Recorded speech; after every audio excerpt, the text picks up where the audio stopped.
Okay, all set. So let's start.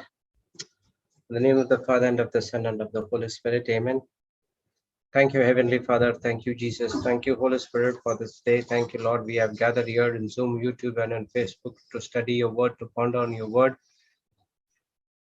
to be imitator of you, and we ought to do the same things what you have did in this planet Earth.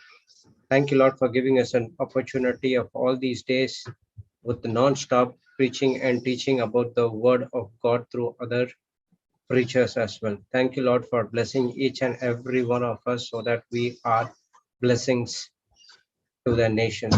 Lord, as your word says in 1 Peter 1:24 and 25, for all flesh is as grass, and all glory of man as flower of grass. The grass withered, and the flower thereof falleth away.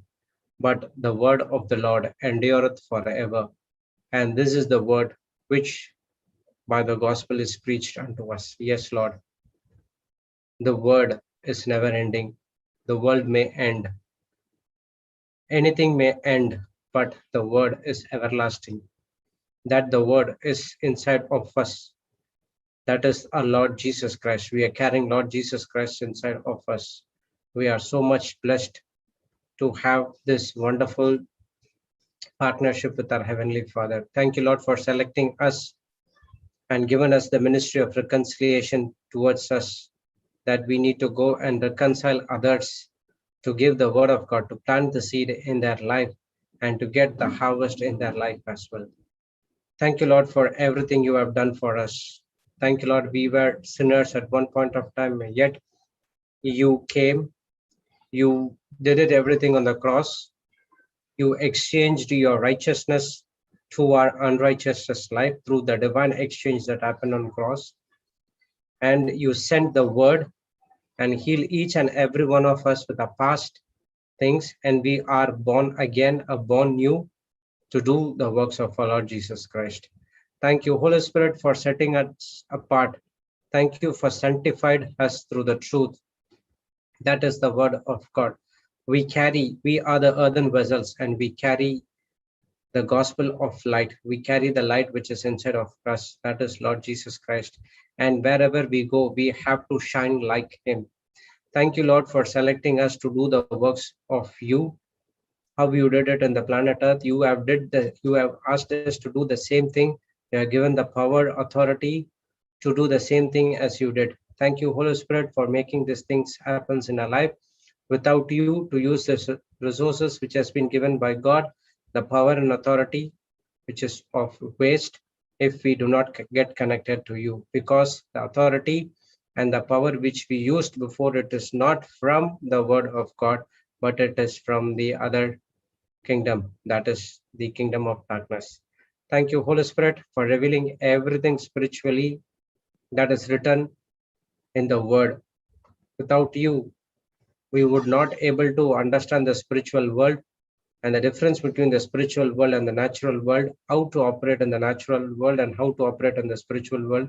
You gave us every understanding of that. Thank you, Holy Spirit, as we gathered here to listen to your word, to activate the given word in our life. When the problem comes, not only that, but the main thing is our relationship has to be restored. The anger has been removed, and we having a friendship with our Heavenly Father, and that friendship has turned into a sonship now. Thank you, Holy Spirit, for taking complete control of this meeting for all these days. Please take complete control in the future days as well. Use our vocal cords to speak only of the things of God, not to speak anything of this world. Help us to concentrate only on the word, but not us to get distracted about the things which is of the world. We thank you, Holy Spirit, as we gathered here. We surrender ourselves, use our spirit, soul, and body to benefit the kingdom of God. And we want to do everything for the kingdom. And that's the reason we have been saved. We are thank you and we praise you in the glorious name of Jesus. Amen, amen, and amen. Praise God, brothers and sisters. Good afternoon. Welcome back to the Global School. Yesterday, I think Sister Cassandra were taking the class, but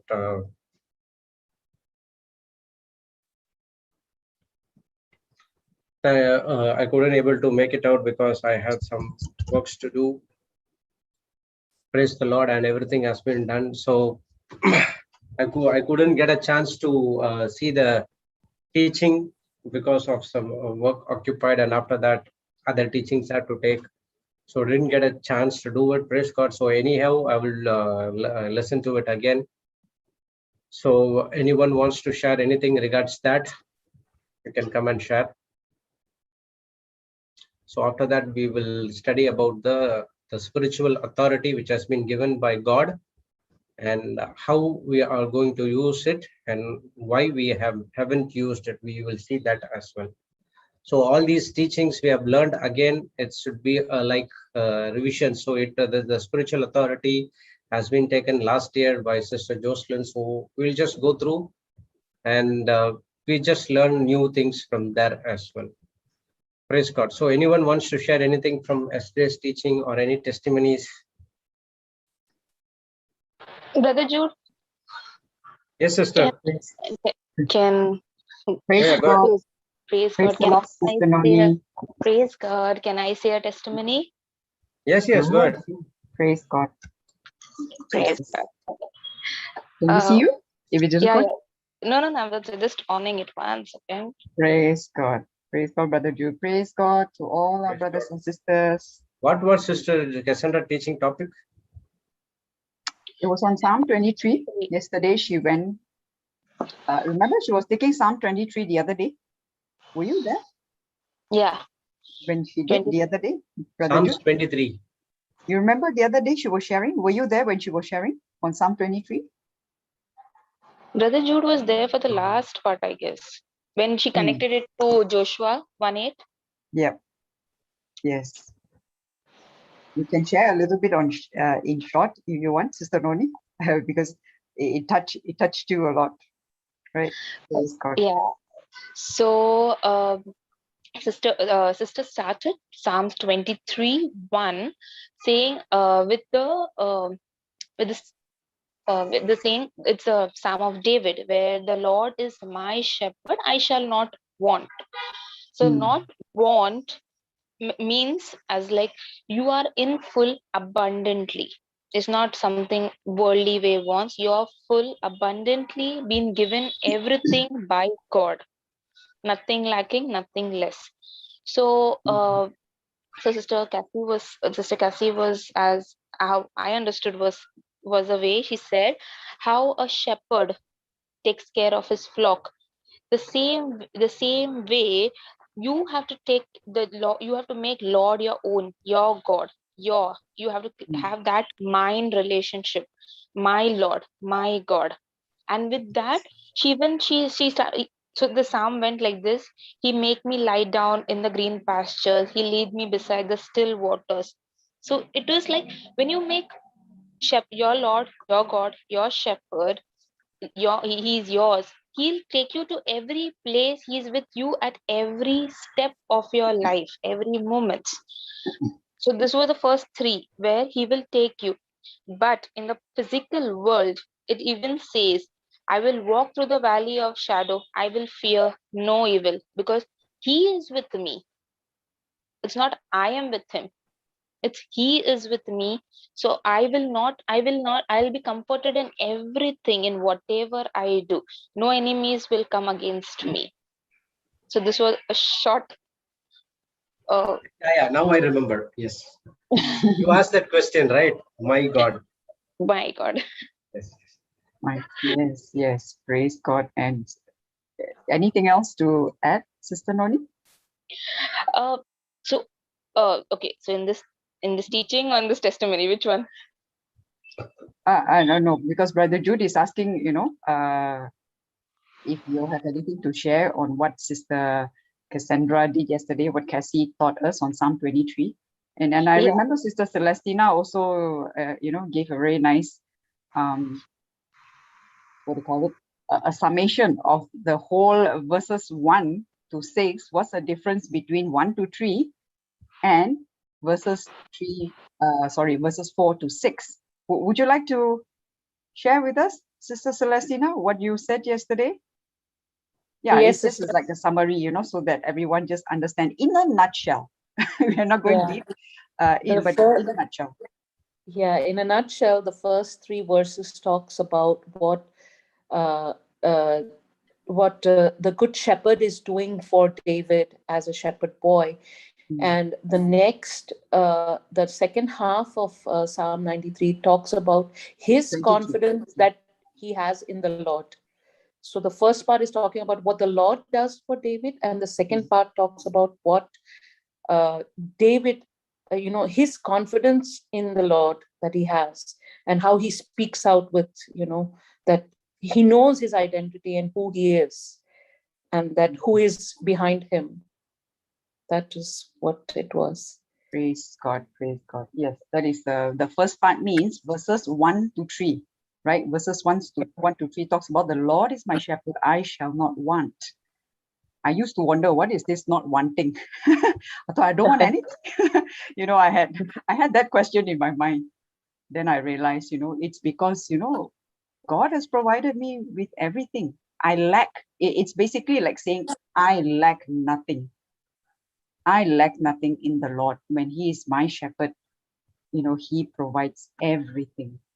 So, yeah, and the second verse says, He makes me to lie down in green pastures. He leads me beside the still waters. Verse 3, He restores my soul. He leads I love me in the that path verse. of righteousness for his name's sake. So this was the one that stood out for me yesterday. He restores my soul. What is soul? Yeah. Thinking is in the soul. The thought, right? We all said, we all know by now. The battle is in the Mind. mind. That's the only place that Actually, I the never heard this translation before where he restores my soul. So oh, that was quite impactful. Usually we read, The Lord is my shepherd, I shall not want. He makes mhm. me lie down in green pastures. He restores me. I mean, that Oh, is what I had read before. But oh. yesterday, this was the KGV, I think, which restores Yeah, my we took KJV. Even if you look at NRSV, also uses He restores my soul. Uh, Okay. yeah, but some will say But He I restores was my going through it life. again in another version. I don't remember yesterday, I think but that it should be did a not good mention. news. Sorry, Yes, yes, Good yes, news, good yes, news, right. good news. good news. Yeah, yeah, Or what does yeah. good news say? Good. It does not mention It won't soul. mention soul. Okay. Oh, The good news mentions as He gives me It new is, strength. yeah, ah, yes, okay. This is the exactly. new one. This is the new version, but older version, it much more different. Ah, Yes. okay, okay. So I was Yes, comparing yes. all the different versions yesterday. Oh, Uh, really? Yes, yes. yeah, Some because says He restores my strength. He renews yeah, my strength. Yeah, you're yeah. right. Yeah, but Because we're reminded of this psalm all our life. I know in church also, a lot of times the priest has told us to rely on this when we're going through tough times in life. Like, mhm, I don't know, many times I have come across priest recommending Psalm 93 to help comfort and make you yes, feel, confident in the Lord. So that's yes. why I was trying to compare, because I never came across this restores my soul, and it Mm, touched me so much. It was amazing. I was just meditating on it the whole day.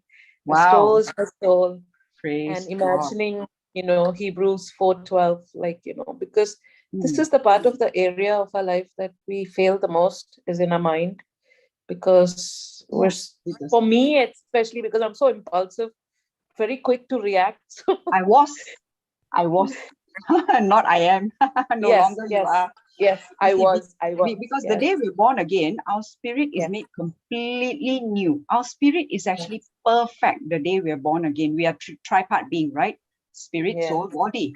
So the part that requires renewal of the mind is here.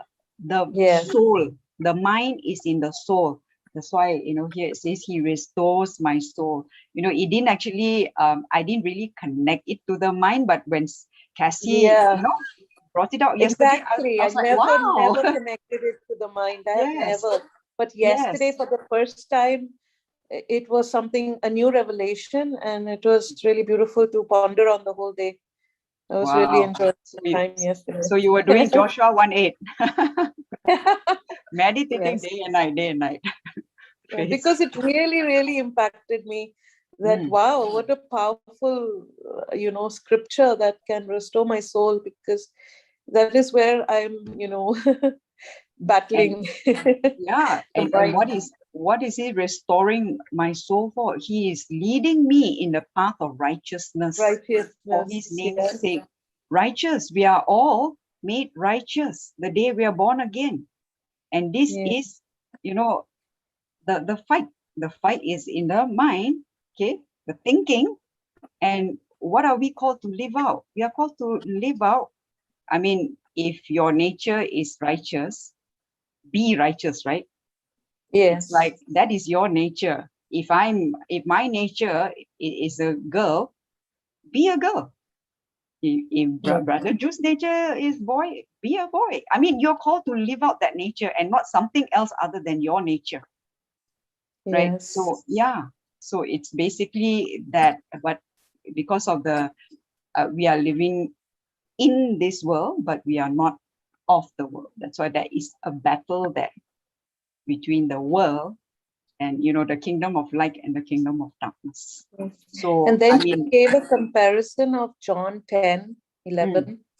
So I was I reading that verse as well.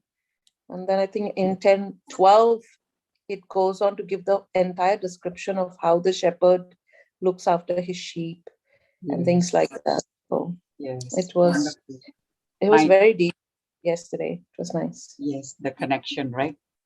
But I remember once Brother Johnson had done a teaching on this, and he compared the characteristic of a sheep Mhm. and how, yes, one of his teachings in his CDs, I quite some time back, where Oh, so he what does was explaining about the sheep and like how they need protection and they need, a shepherd to guide them, and they will Yes. never go on waters which are, not settled, and where they need a shepherd to lead them towards, because if they see that the water is disturbed, they won't go there because it frightens them.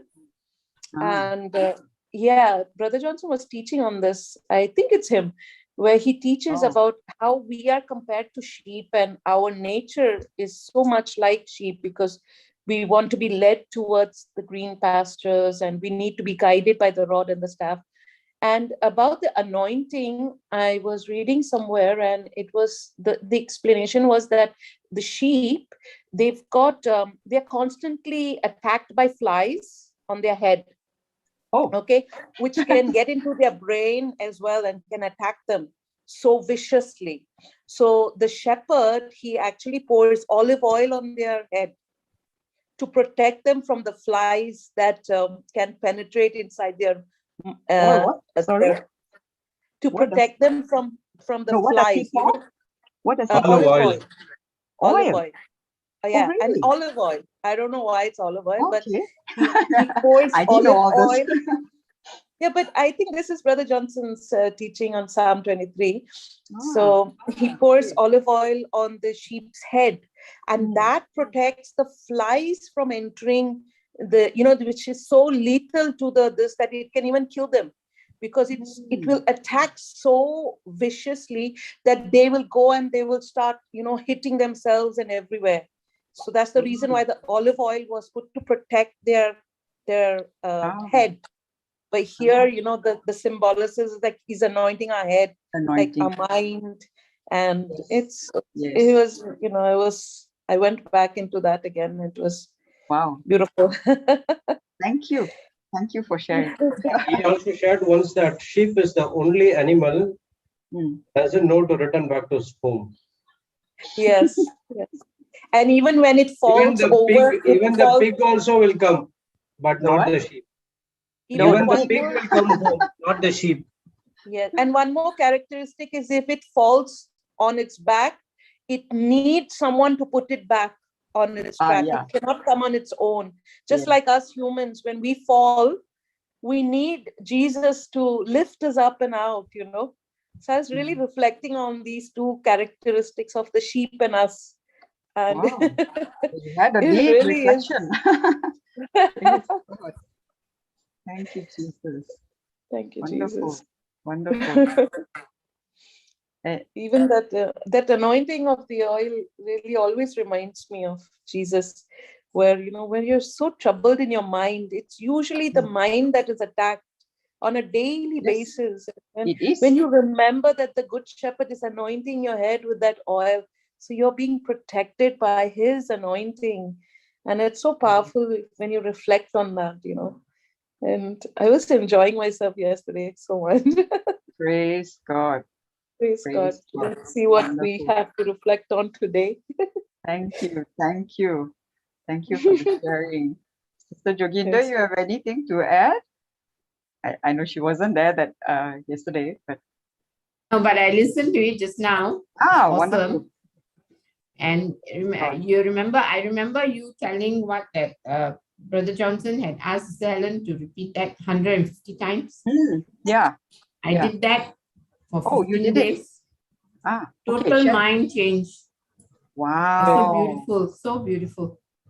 Mind change in Renew your mind, renewed. renewed. You know? Yeah. Did you have that understanding at that time? Yes. While you were saying? Yes. Praise God. Yeah. Praise God. Because when you say it with understanding, it's different, right? The Yes. effect is different. Rather than sometimes, we just parrot certain scriptures without Exactly.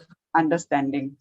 Yeah. Yes. Sometimes we do Yeah. that. When I Yes. close my eyes, Many I just times you're could speaking feel. scriptures and you're thinking something else. Sorry. While meditating, I close my eyes and can just see Jesus leading me to the right path. Wow. So you saw transformation after Yes. you were confessing it. What Papa gave to Yeah, Sister Helen. 150 times. 150 times for 11 days, sometimes right? even more, because it is so short. You can even say it more times, right? Yeah. Only verse 3. Only verse 3. Only verse 3. He said only verse 23:3. Praise God. Yeah. And the exact words you took. Exact. He restores my KJV. soul. And KJV, yeah. KJV. And he leads me in the path of righteousness for his name's sake. Wow. So it was you experienced change in thinking? Yeah. Praise God. Thank you, Jesus. Wonderful. Thank you, Sister Joginda. Sister Noni, are you still there? I'm there. Yeah, Sister Noni has a testimony to share. Praise God. Praise God. So the testimony goes like this. So the last testimony which I had said about my uncle whose wounds were infected but was slowly getting healed, and the healing process is still on. It's going through. So now, am I audible? Yes, you are. The video was a bit. Okay, just let me know if the video has to get off, because I guess the net is The video, flickering. Sorry. Okay. You can switch off the video. Okay. Okay. So it so happened was he started getting more information. He started getting more. He started getting infectious for the love of God. He started wanted to know more for the Bible. He wanted to know more Jesus. So he started asking me how to do. So I was also the question, how to tell him now where to start, what to do. So I knew he was attached to JCILM's Konkani videos, the Konkani sections. So it was like he was very I knew how he was, but he wants to do, and all was going on. So I was like, okay, I said, see, you start, uncle, with some what you want, or some, like, there are scriptures now. The Google gives you everything, so start what you want, because that is the best option. Like scriptures for love, scriptures for shame, scriptures for hurt, all those are there. So So because of his infection, he was in abroad, he had to come back to India, and he had to do his full and final settlement and come from abroad. So he was not on salary. There was it's whatever was saved, those only were getting used. So he had one property, and the property is very, very old. So it is like nothing is there, it's just a barren land. So he started he wanted to sell off that property. But the biggest problem in many years from the start, day one, was he was not getting the papers of those documents.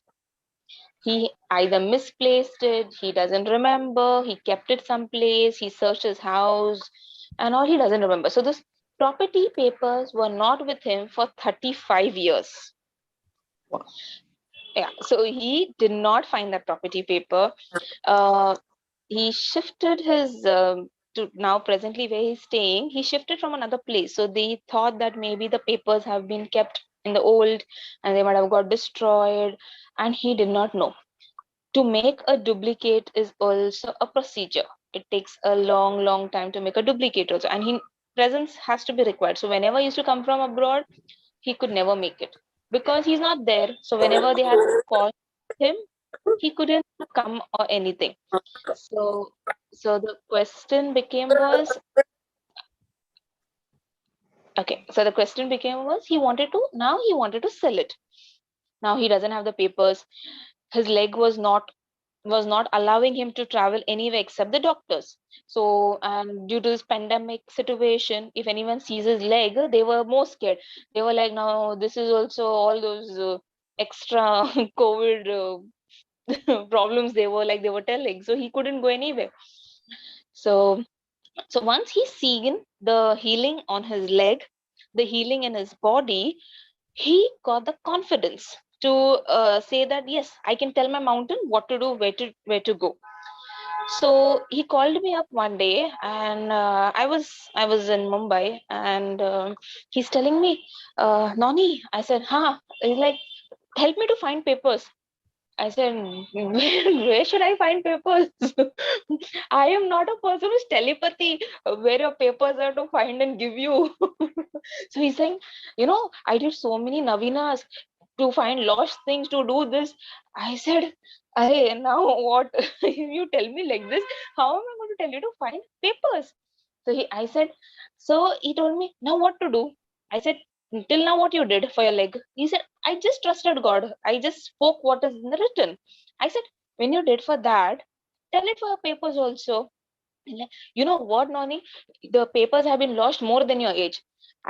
I said, uncle, every time if anything wrong is in your life, whether you're healing or not healing or into word or not word, you always compare it to my age. What has my age to do with your problems? He's like, you don't know, these papers are this and the papers are not been found. So I said, see, in 1 Peter 5:7 it is written, cast all your case unto him, and not to me, not to your family members, not to anyone. He'll care it for you, not me or anyone.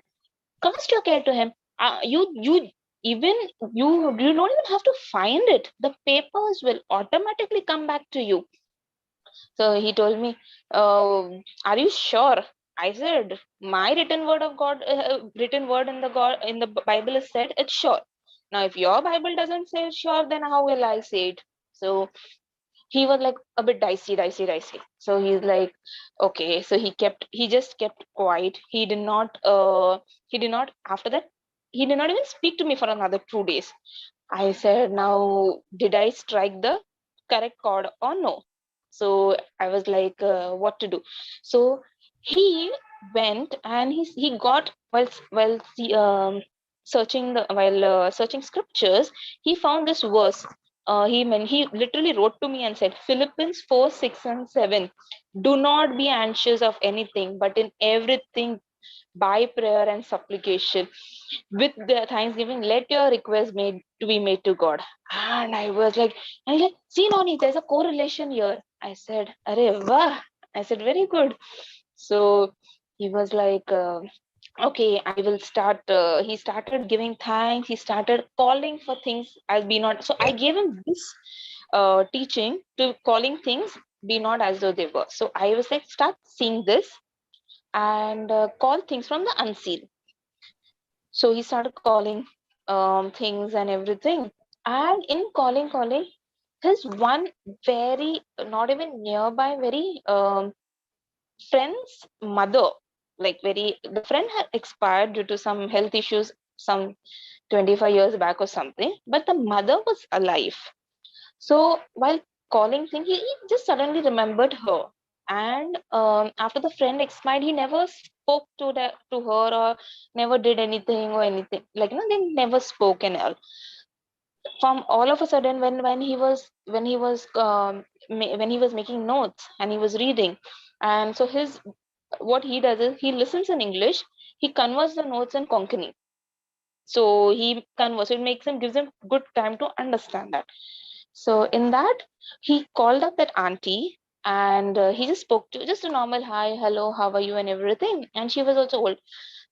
That auntie is around 91. She's 91 years. And she was healthy, hale and hearty. And while speaking, she told him, she's like, how did you get my number? And all those things, conversation went through. And while talking, she told them, we have something of yours in our house. So he was like, oh, can be the old, when my friend was there, I used to give him some things from abroad. Maybe those things are there in the trunk. He said, no, there is something else in the trunk. So now he cannot travel to another place because he's not allowed to travel. He walks in the house, but he's not allowed to travel to a long distance. And this place to this auntie, to this his friend's mother's house, is around 4-5 hours journey one way. So she said, do one thing, give me your address. I'll see my grandson couriers it to you. He's like, okay. So she couriered a box, a nice wooden box to him, and like this has come. And in that, the olden days friendships, postcards, friends writing letters to each other, those all things happen to come. Along with that, the original documents of the property was in that box. So he doesn't remember when he gave it to his friend, but his friend kept it in a nice paper without any fungus, no insects coming, nothing. And that box has been closed for around 35, because he has only not found it for 35 years. So the box was closed for 35 years. She also did not throw that paper out at all. She when he reached, and he was crying, Lord, you're so nice, you're so nice. I was not at all thinking that you're so nice. I thought, like, humans are nice, but no, you're just above everything, you're the best. And he started crying, and he called her up, and he said, auntie, your son died for 25 years. My best friend died for 25 years. Our friendship, I never spoke to you for such a long time. But why did you keep this paper? And she told, and these are the words. What she told was, my son, even my son died, but whenever I had to throw this box of his, but it always something in my conscious, as a god is telling me, do not throw, do not throw. And it has been kept in the storeroom. And I was like, I used to, and she even said, and she's a person who is into prayers, so she used to always say, Lord, whoever is the owner of this box, bring him unto me. So she used to always pray like this, that this is whoever, because you're not allowing me to throw this box, but bring the owner unto me, that I can hand over this box. So she was like, I used to always say this, and my uncle just bursted out crying. And that was like, wow, it was like one of the best thing. And he got the papers, and everything fell into place. He got the papers as brand new as it is.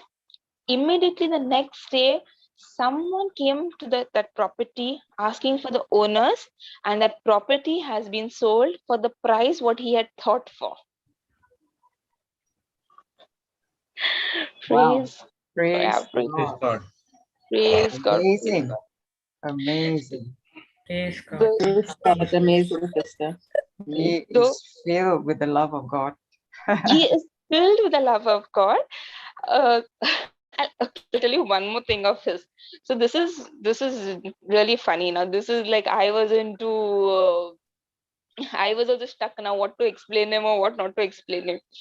So he's seeing everything happening around him. His wounds are getting healed. The property papers have come. That too, he did not have to go. The property papers have come and everything has come. And he can see the miraculous love of Jesus is flowing in him, which is like overflowing and just building him up. In and in that way, um, he has this set in his mind, like my family should treat me like this. Love, give me love. I should be respected. I should be doing this. I should be doing that. So he misinterpreted 1 Corinthians 13:4. Love, the way of love. Love is patient, love is kind. Yeah. So what did he do was he now you are getting things, okay, you're asking forgiveness, you have received forgiveness, you're right now walking in the way, what is desirable according to the word of God, you're doing it. But still, that the carnal nature, that stupid deception of the devil is very playful, and it becomes like very cautious that, array, this man is moving out now, he's catching the word of God ka train. So he started infecting, see, God is doing so much for you, you're praising him, you're doing this thing, why is your family not loving you? Why are they not patient with you? Why are they not loving you the way, I mean, in his mind the question is, why are they not loving me the way I am expecting them to love me? They are caring for him, they are showing kindness to him, they're doing everything, but he is having the thing in his mind, why are they not loving me the way I'm loving them, the way I want them to love me? Okay. Whereas he is a person who is like a bit he's if he wants to say something he'll say, but he has this very harsh tone, always comparing, like the way he questioned me, the way he told me the papers are more than your age, it is not been found. So he has a very very vicious way to talk. So I was like, okay, now what to do, how to tell him and all. So he's telling me, and then he's telling me, you know what, Nani? I said, yeah, tell me. He's like, guess what? I'm saying the scripture, but it's not working. I said, what scripture are you saying? What is not working? So he's like, okay, see, 1 Corinthians 13:4. I said, okay. And then love is not envious, love is gentle, love is consistent. I was like, okay, so what are you saying? So he's like, I'm saying, so his wife's name, I'm saying she is gentle, she's patient, she's kind. I was like, okay, my son, my daughter. And he's like, he's telling all of the 3 names and he's using that. I was like, okay. I said, okay, fine. I said, do you see them love? He said, yeah. I said, whose love are you giving them? My love I'm giving them. I said, which love you have? The what kind of love you have? What is your definition of love? He's like, are that love? I said, what love? He's like, affection, kindness. I said, uncle, what is this affection, kindness? Means you are doing a barter system, give and take, give and take. So you're giving little, but you're expecting more from her. Like, no, Arey, no, Nani. But see, everything has worked. This is one not work. He very nicely told me, everything worked. This is not work. I said, okay. I said, uncle, now if I would have told you that, if I would have told you the day when you asked me the second question about my BP has come down, everything has come down, but my wound has not healed. And if I would have not told you about the topic of forgiveness, what would you have thought about me? He said, when you cut the phone that time, I was very angry on you. First of all, you gave me one thing to start the topic, like the first healing started, and when the major part came, you left me. So he literally told me that you left me. I said, okay, so that means you were thinking that if I help you, you will love me. So this was a concept you were giving me. So he's like, yeah. I said, if I throw a stone at you, what will you do? He said, I'll throw a big stone back at you. I, I was like, Eye for What an kind eye, of tooth yeah, for a eye for tooth. an eye for So an eye. It's like don't ever have an idea of throwing stone again. Okay. so I said, you will throw the stone. He's like, I'll throw a big stone at you. I was like, Arey Bapre, now what to do now? I said, Uncle, if you keep such thing, how are you going to think about love? From where love will come for you? I said, you're taking human love and you're giving back human love. What is the use of this human love? Now, in that human love, if I am loving you for some reason, then that is not love. That is, that I want something from you. That is kind of that love I'm taking from you. He's like, Are no, you don't make me understand. I was like, okay, now I was like, now what to do? Now I was like, um, I whenever I have to speak to this uncle, I'm like, oh God, now second thing what to use after if I cut the phone, he'll again think again this girl is again putting me into trouble. I was like, now what? I say, Nani, what? And then I what, Nani, what? Holy Spirit, what? Now you tell me. So I remember Sister Jocelyn telling, she used to always tell, what others do to you is not your business. What you do to others is your business. So I told uncle, what your wife does to you, what your daughter does to you, your son does to you, or I am doing to you is not your business. Then he's like, what? Not my business? I'm like, yes, not your business at all. It's not your business. What you do to them is your business. Like I said, you are not getting the love of others and you have to give love because that will not at all be the nature. We cannot sustain in such kind of love.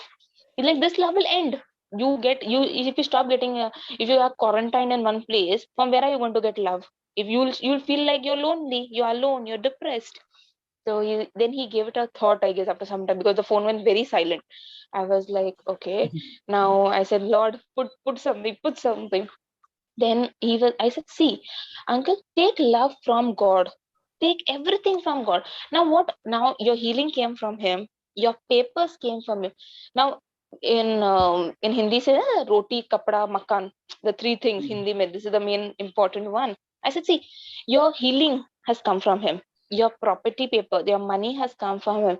Then why won't that love not come from Him?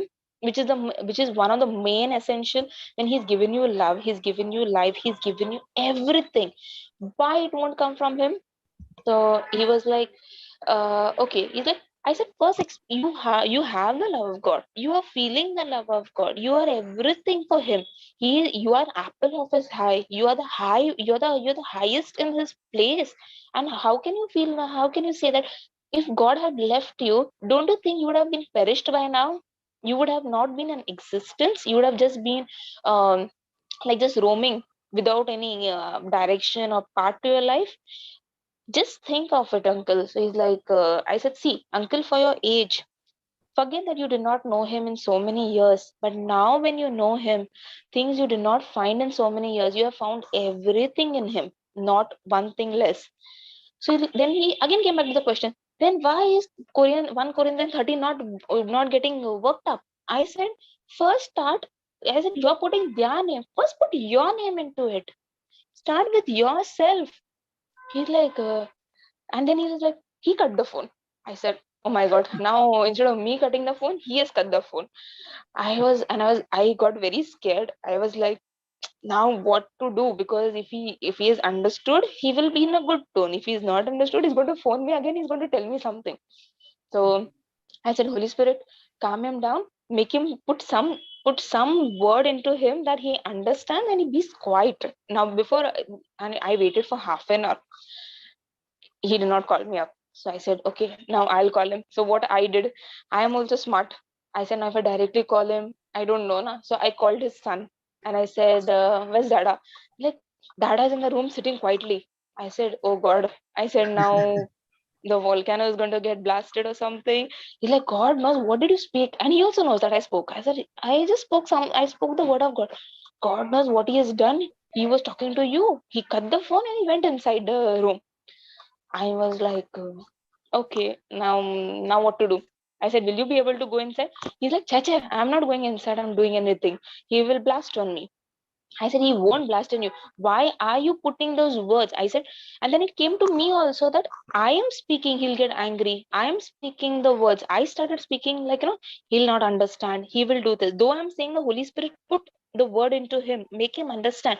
But I started having that fear that he will counter react, he will do anything. And I said, no, nothing will happen. Do one thing. You give him the phone, saying that his phone is not connecting and everything will be fine. And he was like, okay. And he went, he gave the phone, and uncle spoke the phone and spoke. And when the son went, he seen his father crying. And I was like, uncle, and he's like, and uncle started crying more louder.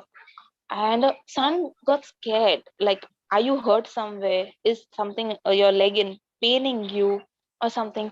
And he's like, no, nothing. And I was like, and then I remember, and then I was like, uncle, what happened? He said, I don't know. When after speaking to you, I came in the room and I started crying. I did not understand why. And I said, uncle, you open the scripture? He's like, yes, I opened 1 Corinthians 13:4.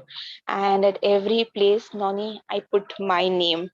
And as I started saying, I remembered, I remembered everything what I did to others, like especially to whom I'm asking love.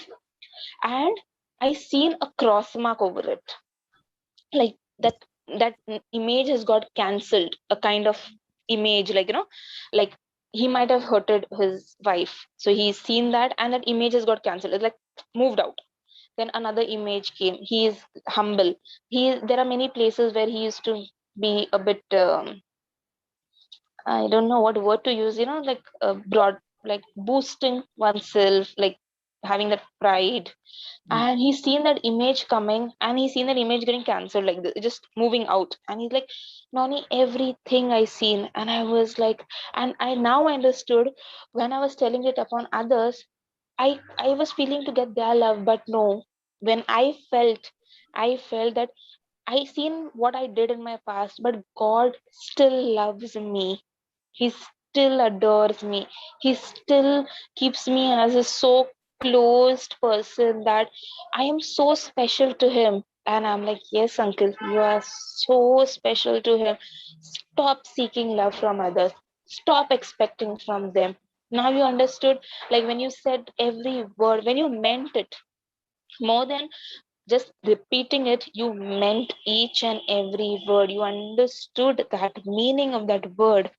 That time you understood what Lord has done for you. Even at that time when you were so low, when you were so down, you came, you felt like, you did wrong to wrong, but he did not leave you.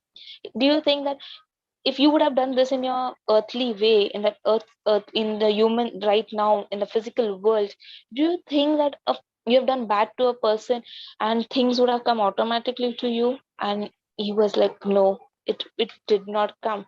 It won't ever come automatically to me. And now I know the supernatural Lord of mine, and I was like, wow, Holy Spirit, you guided him exactly to what it was meant to be. And with that, he has been so, like, he confesses the morning, the 1 Corinthians 13:4. He confesses it every day, at every point of a time. He just keeps confessing them. And he has kept that time only for that confession, that one part where he is only saying that he is humble, he is kind, he does not boast, he is not prideful. And with this, when he started, so after a day or two, when he started understanding everything, when he started seeing difference in his family, because he started showing them love, which was not receiving love, but which was giving love. I started getting messages from them. You know what, Nani, after uncle cried that day, he's changed. I said, don't think that he's cried and he's changed. He has got the love of God. and I want you all to experience it. But yes, your experience will only come when you'll start getting yourself rooted into the word of God. And with that, uh, with this part, that uncle getting changed and everything coming to him, the whole household has changed. So I went to talk to one soul, but yes, I have got 4 souls in that house. Praise God. Praise God. God. Wonderful. So when that exact change happened? About the loved one. Hmm.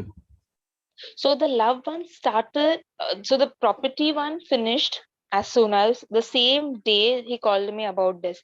So he started changing in a day and two, but he still, whenever he goes, feels backward that I'm not getting that love. I'm not moving in that love. He gets himself engrossed into the teachings. He still gets that tendency sometimes of his change, but he has stopped expecting.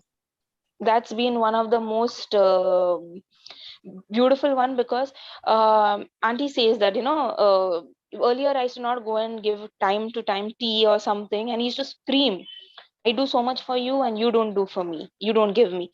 But now he doesn't say anything. He's become very, very humble. He's become very calm. He starts understanding things. Whereas in so many years, he has never entered to the kitchen, but he has made tea for his wife, and have sat down and have started reliving some moments. So it's been around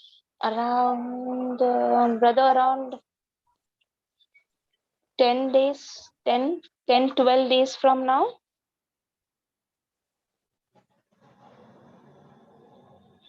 Back. Yeah, to 10 12 days back. Yeah.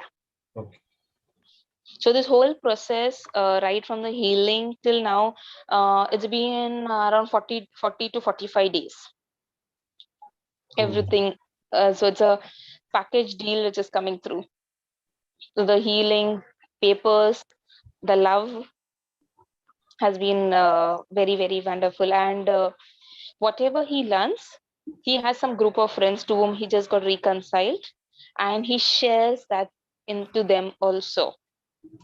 So he has a WhatsApp group where they reflect on some topic, and then they mention. So right now their reflection is only on this love, and only love. With the family group. Not the family group. The group in during the first the healing, the time I had told him to ask forgiveness to whoever he has hurted, because his healing was not happening on his leg. There was a wound, infectious wound. So it was not getting healed. So that time I had told, he had asked me, my other symptoms have got normal. My BP, my sugar and all have come normal, but my leg, it was an open cut, open wound where you could see the infection, which is not getting healed from 3 to 4 months. It was like open. Skin used to come, it used to get cut. Again, the infection used to form. So he asked me for that for the first time. So that time I had to cut the call because I did not know what to tell him. But then Holy Spirit reminded me that tell him that ask for forgiveness, because Mark 11, 23, 24 I told him, but I forgot to tell him the 25th part also about it, just after speaking to the mountain. So I was like, ask for the forgiveness. And then in that, when he asked forgiveness to each and every people, so during that forgiveness, when he asked, so whoever friends, relatives and all, whoever he asked, they made a group, like all of them. So they started sharing the word of God. So when I get the faith declaration, I send it to him and he puts it in his group. And then they have every day, uh, 5 to 6 in the evening, they have this small WhatsApp sessions of sharing the word of God. And they keep, like, today read this to this chapter, this to this reflection. So they have started like this. Praise God. Praise God. But I have not been invited over there, so I have only heard from him. But yes, the changes have been tremendous, because I've got to know from other people also, because there are distant relatives. So I've got to know from other people also that he was what, and he is become now what is total contradictory. It's like totally North Pole to South Pole. I said, and that time I told them, when you decrease, the Lord in you increases. Everything increases in you. Praise God. Praise God. Good, wonderful. Yes. So, any questions, panelist?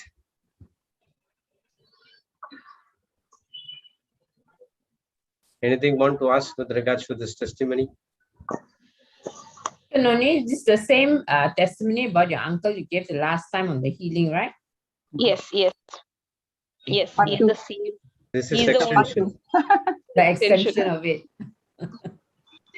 So I actually was for that extension, this part of extension I was waiting for a few days to be given, because I was like, I knew I had planted a seed in a correct form, but I wanted to see the growth of it.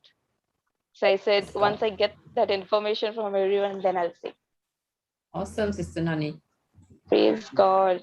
Amazing. God. Thank you. Thank you for sharing. Praise God. Praise God. Thank you, Wonderful. sister, for sharing. Praise God. Praise God. Wow. So my journey with when I was in my native for some days, and I said, Lord, I need one soul. Give me some. I first from some souls. I said, not some, then give me one soul. I'll catch that one soul and let me see, because here when I was in here, the office colleague and whoever I met, so them I knew. So this was like a totally, soul came to my house, and there we started meeting, and there we heard the word of God and everything, and wow. So I went to catch one. Out of one, I caught so many. Praise Praise God. Praise God. Thank you, Jesus. Yes, God is the one who brings the harvest. You do the planting, Our work is to plant the Plant. seed and I go and and, see. and wait for the harvest. Yes. So patiently you have to wait. So you said that there was he cut the call, he went and everything. So once you said, right, Holy Spirit, please give him one word. So that word changed everything. He said that after your call, I went inside the room and started crying and crying and crying. He Yes. he does not know why he cried for.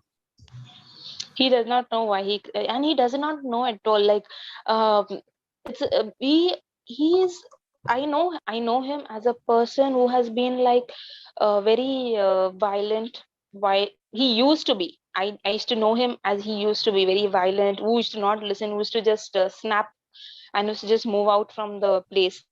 But when the Lord touched him, and Lord touched him in each and every place where he was weak, where he was broken, where he was like um waiting for others to, like, heal him. Like, I remember before even me coming to the word of God, and I met him some years back, and he just told me, you know what, I remember exactly how the way he told me, you know what, if you don't get happiness from this thing, try another thing, not this, third thing, fourth thing, and then you'll find happiness. And I was in college days when this topic came, and I was like, okay. I was like, okay, because that time I was also not into the word or anything. But when the love topic, when this love topic came up, I remember just that word, and I was telling my mom about it. I said, you know, mom, same uncle, same man who told me when I was about some years back that you want happiness, try this, try this, try this. You'll get somewhere, you'll get happiness. Like, those lottery tickets, not one, not two, not three. Someday you will get some happiness kind of stuff. Uncle had told me, and now when uncle got the love of God, when he also was expecting, but when he got the love of God, and when he got it from the one who gave him everything, who has filled him abundantly, and now when he is giving it to others, that time he understood what it is, what is that love, what is that cherishing of that love.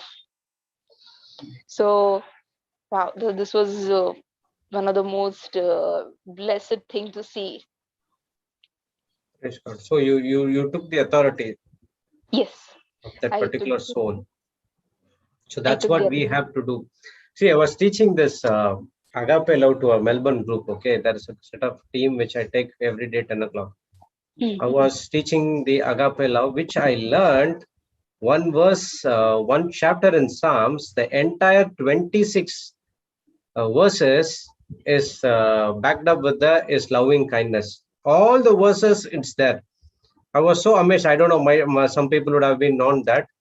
I'll share you that verse. Yeah. I was so amazed how it could be.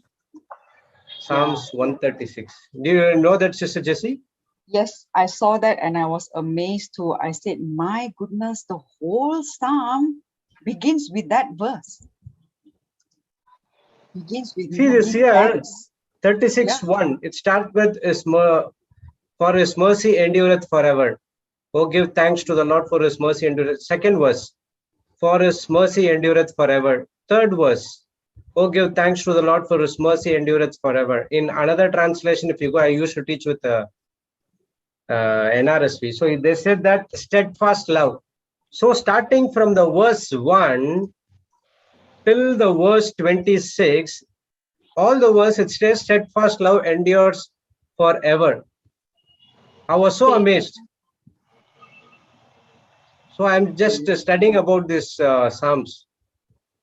Nowhere in the Bible is written like this. Yes. So we know about that 1 Corinthians chapter 13 talks about love, love, love, but it is more than that. Yes, this is lots more. Each and every sentence ends with for a steadfast love endures forever. So everything in our life works through love. If love is not there, nothing is there. You can do anything, praying in tongues, you can do anything, but if the love is not there, that's it. You are zero. You are. It says that you are a tingling sound. Tingling brass. That's the reason God looks your heart condition. You might give all your possession to everyone, but what is your heart condition? Are you giving through love or what? So many a times we fail to use the authority which has been given to us. You said that initially you said that I don't know what to speak. I just cut the call. But afterward, the Holy Spirit reminded you, no, you should not cut the call. Talk about the forgiveness. So what you did, you gained up some faith and you stepped out of faith. You do not know that will turn so much of success in his life. You do not know that his wound would be healed. He would get his papers back.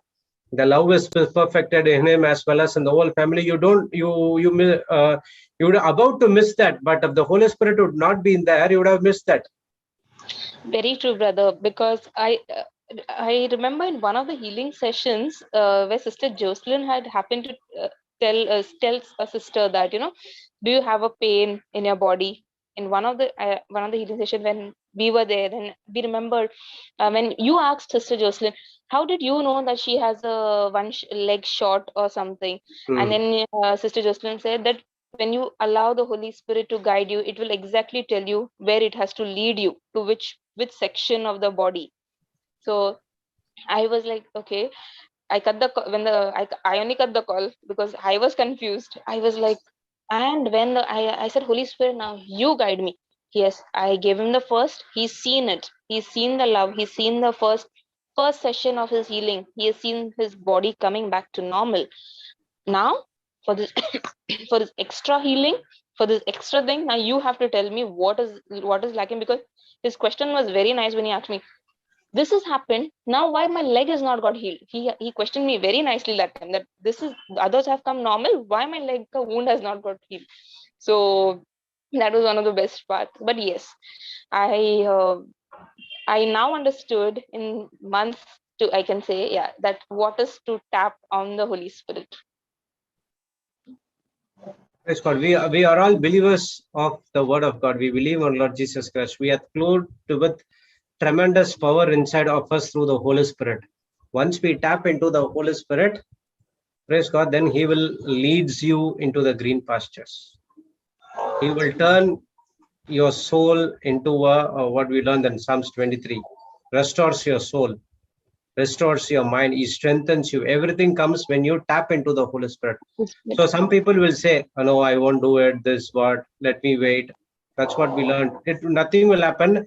They will remain the same. Extreme grace and extreme faith. Okay. So God has given us the power, God has given us the authority, which is given us the spiritual authority. We have studied this topic where now when we can relate to this testimony, you took the spiritual authority of ask him to get into that forgive everyone who is coming against you. See, everything comes because of what Jesus did in the cross for us. Everything what we experience now as a free gift is because of one person who paid the price for that. It's for us, it looks as free, but actually someone has to pay. That's what Sister Joseph was saying. In the electronic shop or in a retail shop, if you go and give, you have that buy one get one free. Or if you buy some top class electrical goods, then they'll give that a pressure cooker or something. They'll give you free. Wow, it looks like free for you, but the owner has to pay the price for it at the back end. He has to pay for it. Otherwise, the accounts won't tally. So in the same way, we received everything as a free gift.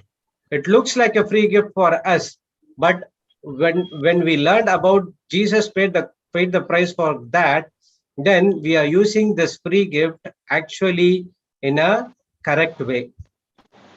Before that, we do not know anything. We just use just like that. So okay, it's grace here. We'll do it and we'll do something, sin again. We'll come and ask, sorry, what is it? It's always free, right? If you want, you can take it. Otherwise, throw it out. Why we were doing that? Because we did not have the right knowledge about what happened exactly on the cross. So when you believe on Jesus, the same time, he has made righteousness. At the same time, he has authorized to use the same authority which he had when he was doing in this planet Earth. So which means we can speak over any type of problems in our life. Anything, any evil things which is coming against you to tear you down or to pull you away from God, you have the power to tread over those things as well. So we don't need to tolerate, okay, if this is the sickness has come, this has come, let me wait for some time. No, you should not tolerate. Immediately you have to use the authority and you have to fight it back. That's what Jesus is telling. Resist, submit to God, resist the devil, and he will flee from you. First thing is you have to submit that God. What is that submission? That is very important. If the submission is not there, you cannot resist the evil.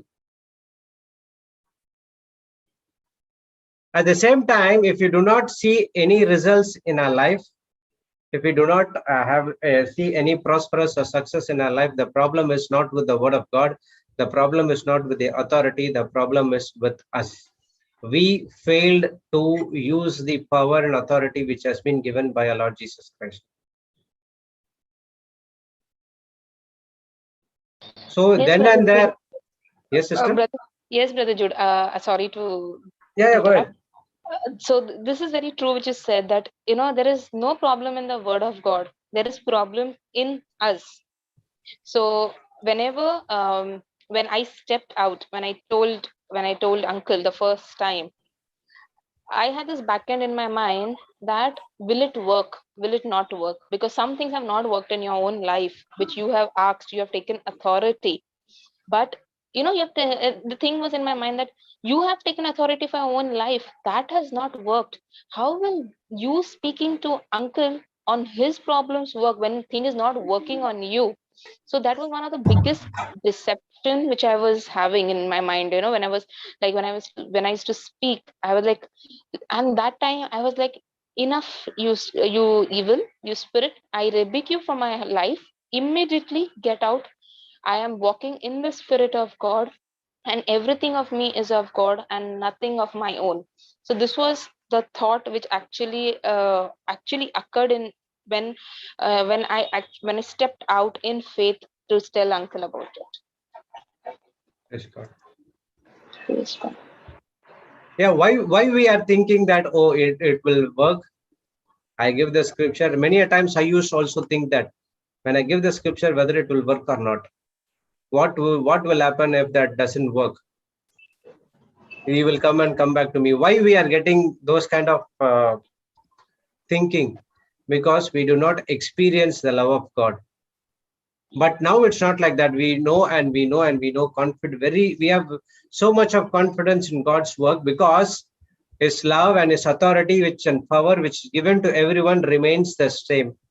If Brother Johnson or Sister JCILM or Sister Florida can do it, even I can do it. If I can do it, even Sister Jessie can also do it. If Sister Jessie can do it, everyone else can do it. So his power and authority remains constant to each and every one. But do we believe on that? That is the question. It's easy for us to believe, oh, Jesus healed. Oh, Jesus raised the dead. Jesus cast out the devils. He has done everything. Wow, wonderful. When you listen to the testimony, we listen to the Bible teachings, everything and all, we clap hands and we do that. But we do not believe that the same authority is given to me. And then then the problem comes. Oh, the authority given to me, he has given to me. Will it be okay? When I use the scripture, will it be happen to me? Why we have so much of problems as issues? Because we do not know Jesus in and out. Papa usually always say, I used to follow that. Your relationship with God, your vertical relationship is fine. Your horizontal relationship with the people will be good. So we have to accept, and we have to go according to the word of God. The word of God says, if you believe in me, you can do the same things and much more things you can do. So you have to go out, take the authority, speak to the sickness, do it and come back. Whether it's working or not, it's not your problem. It is the Holy Spirit. And we know that when we speak the word of God, definitely it is going to happen. So when we have faith, when you have this kind of faith, now what we are doing, we are allowing the heavens, we are giving the heavenly kingdom to operate or to intervene on our behalf. That's what the prayer is all about. What a prayer. Your life is miserably wrong. The life is went wrong. You do not know what to do. That's the reason you are asking for the help from the heaven. You are asking for God's intervention, because Lord, my life is so miserable. I cannot do anything. It's so destructive. Please help me. And that's where God answers your prayers, and he intervenes with your permission. When you follow that instruction, that's where your life is beautiful. That's what happened in this brother's life as well. Initially, he disagreed. And after that, with the help of the Holy Spirit, he agreed. Whether he agreed or not, I don't know. But Holy Spirit made him to agree according to the word. That's what he saw, the manifestation in his life. So now, Sister Noni also happy. She got the soul, and she got 4 more souls extra. 1 + 4, it's 5. Praise God. And at the same time, he got his problem solved. Everything has been solved. Everyone are at peace. Praise God. So write this point, okay? Faith in God's word empowers us to succeed.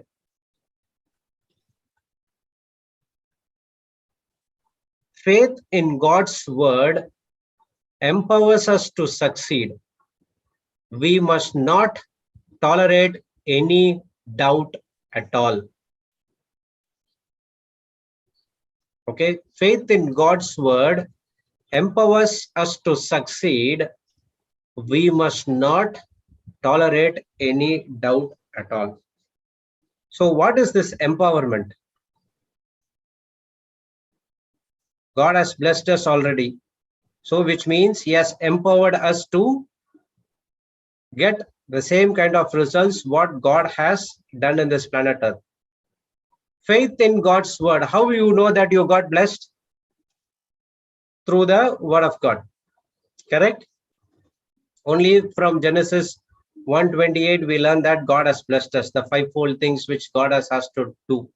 So before coming to this teaching, we were asking for, Lord bless me with job, bless me with this thing, bless me with that thing. But these and all are the fruits of the blessing. But the blessing is already has been given to us.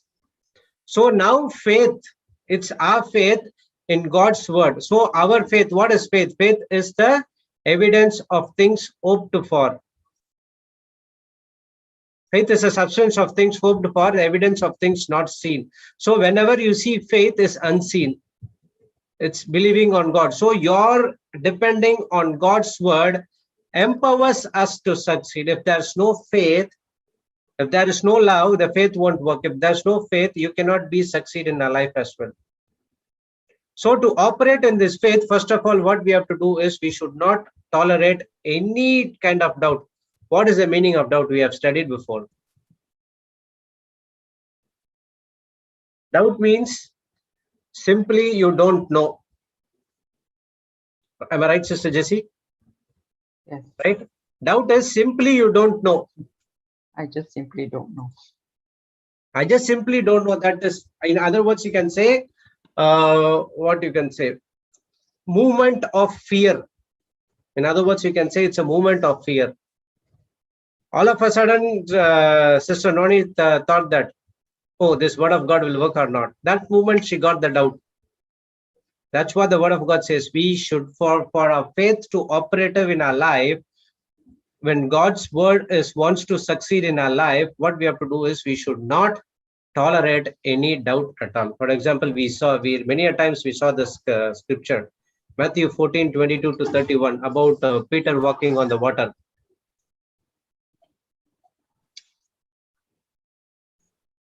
Praise God. So we see that, right? When Jesus, we're finishing the teaching and he asked okay, we'll go and read that. So Joginder, you like to share that? Share the screen. Share Yes. this one. 1 minute, brother. Matthew 14:22-31. You know, it's very difficult to swap the screens. Praise God. Thank you, Sister Jokinda. Amen. Dear, most welcome. 14. What was that, Matthew? Brother Jude? Matthew 14:22-31. Matthew 14:22-31. Jesus walks on water.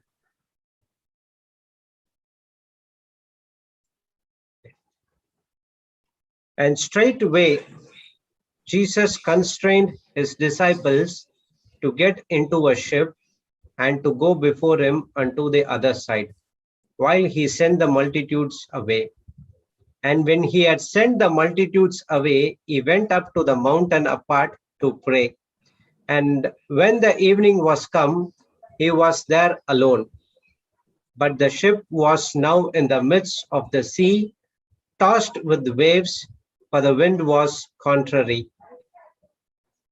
And in the fourth watch of the night, Jesus went unto them, walking on the sea. And when the disciples saw him walking on the sea, they were troubled, saying, it is a spirit, and they cried out for fear. But straightway Jesus spoke unto them, saying, be of good cheer, it is I, be not afraid. And Peter answered him and said, Lord, if it be thou, bid me come unto thee on the water. He said, come. And when Peter was come down out of the ship, he walked on the water to go to Jesus. But when he saw the wind boisterous, he was afraid, and beginning to sink, he cried, saying, Lord, save me. And immediately Jesus stretched forth his hand and caught him, and said unto him, O thou of little faith, wherefore did you doubt? Why did you doubt? He was doing everything correctly. But when the doubt comes, everything has been changed. This was happened in our everyday life, happens in our everyday life. See, Sister Jocelyn explained about this chapter before. So this the authority with Jesus said, "Come." Jesus authorized all the disciples to walk on the water. Only Peter, who was ready, and he jumped out of the water. He did not said, "Okay, Peter, you only come. All others stay aside." He said, "Just only come." The invitation was given to everyone. But Peter was the one, he always, from that start till the end, he always jumps out of the water. Even when when Jesus appeared for the second time when they were fishing, again he just jumped out of the boat and he came running to Jesus. He was so much affectionate with Jesus. So Jesus authorized Peter to walk on the water. Peter accepted the authority and started to walk. But what happened in between? The doubt caused the fear. He simply don't know. What happened, he don't know. His focus was on Jesus. He took the authority and he walked.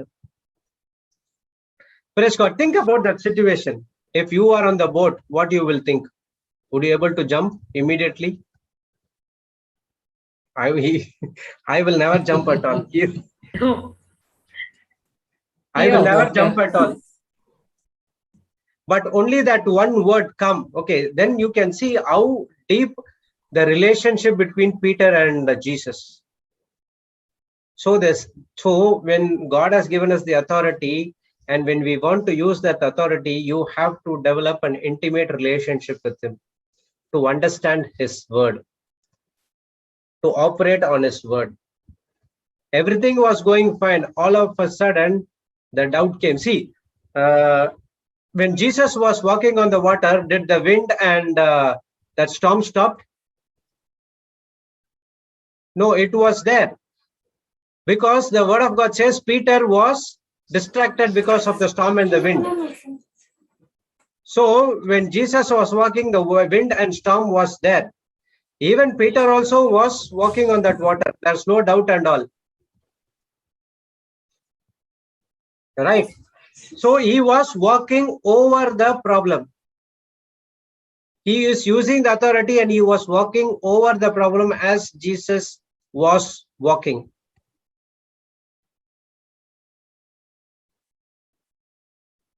So Jesus walking on the situation that was trying to kill the disciples over there. Okay, the storm came, the wind came to put all the disciples into a fix. It was happening the second time. First time when the Jesus was there, he was taught how to use the power, faith, and how to use the power and authority.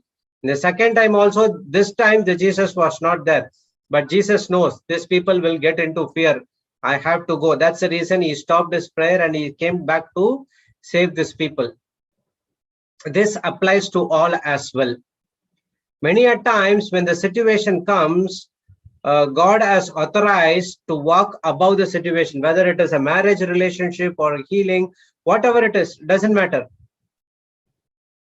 God's will for us to overcome that situation, but not to go under the situation. If you see, many a times Papa shared the story, the eagle. If you see, when the storm comes, all the birds will go and hide into the tree and it nest. The eagle is the only one bird that uses the flight and uses the wind currents and storm, and he go fly high above the storm. He will not go under the tree or under the bed. He will uses that situation and he will use that current, storm current, he uses the flight and he will fly high above the storm. So as we should be. God's power, authority, and everything, it's given for us to walk over the situation or any evil which is coming against us. It's not God's will for Peter to sink in the water. It's not God's will for lead the disciples alone in the boat.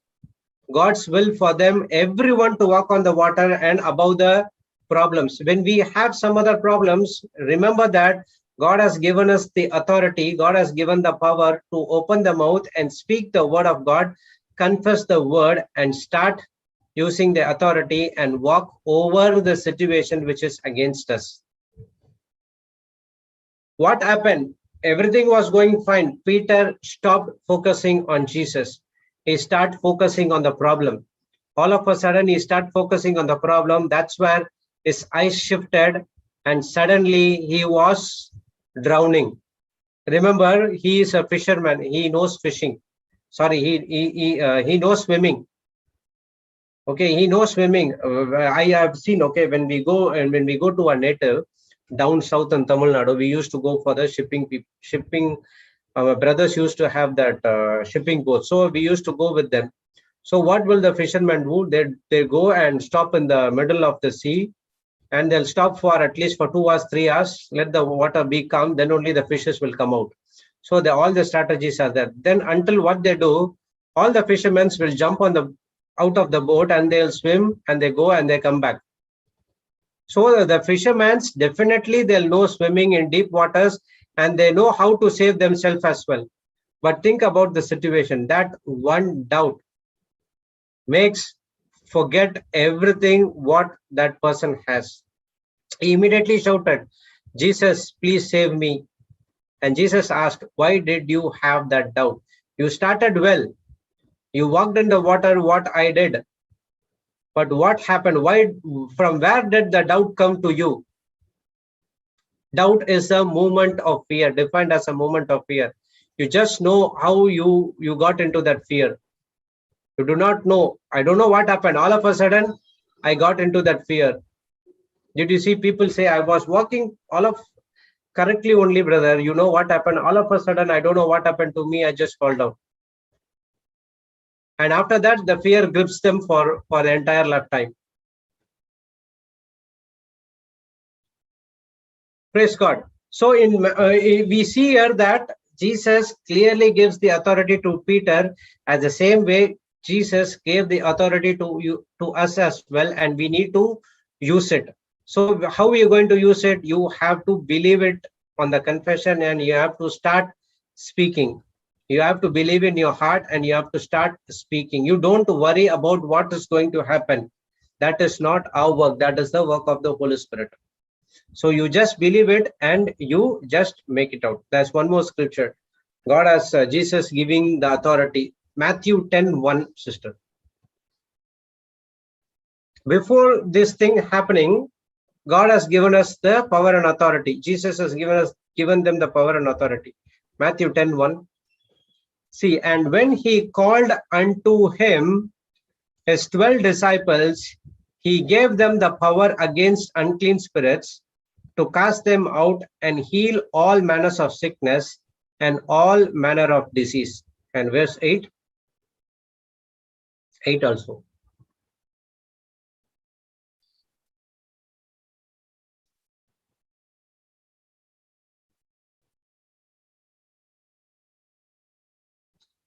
Heal the sick, cleanse the lepers, raise the dead, cast out the devils. Freely you have received, freely give. So this is a confirmation by Lord Jesus Christ, where he given them the power.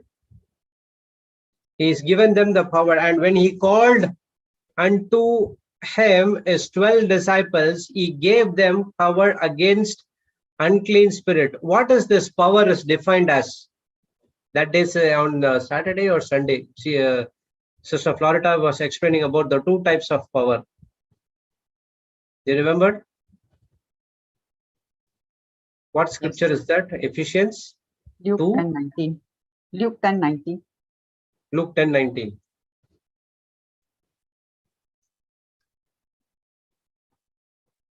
Yes.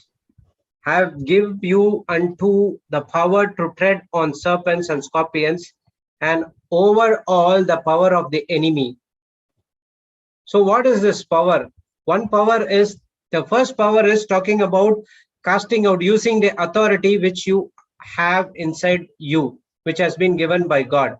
The second power talks about the ability you have to perform the same kind of task what Jesus has did. Amplified will give you the word ability. Both Where? amplified Amplified. will show you the word ability.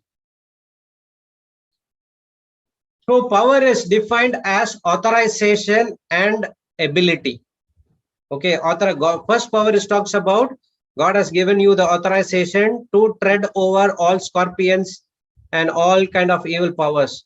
The next power is talking about the ability which is inside of you. God kind of ability to do what God did, the same thing you can do as well. 19.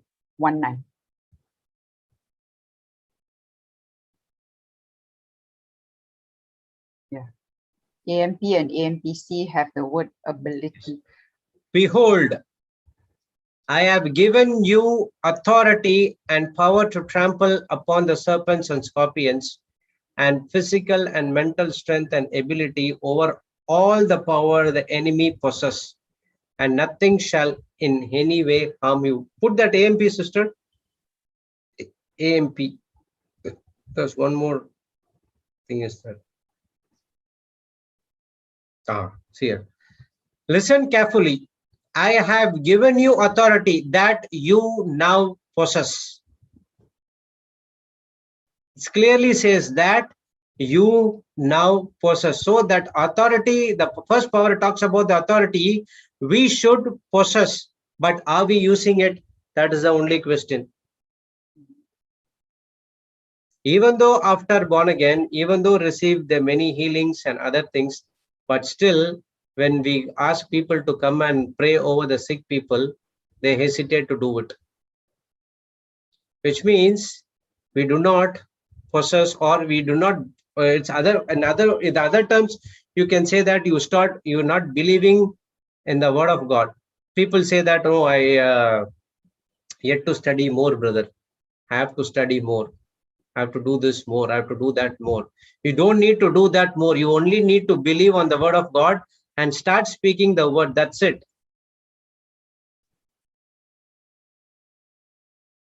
So power here is defined as authority and authorization and ability. So Jesus gave the disciples, not only for disciples, to each and every one of us who's listening this teaching, he has given the ability and the authorization to tread over the darkness of this entire world. Just like that, it won't work. God needs a human body to do those things in this planet Earth. He needs our cooperation. We are the co-creators of this planet Earth. That's the reason Jesus has made us in his, God has made us in his likeness and image. When God wants to perform in this planet Earth, he needs our cooperation. Why? Because he has already given us this earth according to Psalms 119:16. 119, right? 115:16, sorry. The heaven belongs to heaven, and the heaven belongs to God, and the earth are given to the Son of Men. It belongs to us. So if God wants to do something in this planet Earth, he needs the men cooperation. And God power comes and passes through us, and it remains constant. It won't change. Only our faith will change. It will go high and it will come down. God's word works like a stabilizer. No problem whether the power is high, he will supply only the correct current to that particular electrical gadgets which has been used. That's the reason we have that adapter charger. Everywhere you have that adapter charger. What that adapter does, one is it changes that AC into DC, and next one supplies the required volts required for that particular gadget to recharge or whatever it is to function. If the power supply is more, your gadget will be burnt. So God's power passes through us. He needs us. So that's the reason we need someone to speak the word and exercise the faith to others. That's the word of God says, believers lays hands on the sick and the sick shall recover. It's never said believers speak hands on the sick and the sick shall recover. It says that lay hands on the sick. So the power of God passes through your hands to them.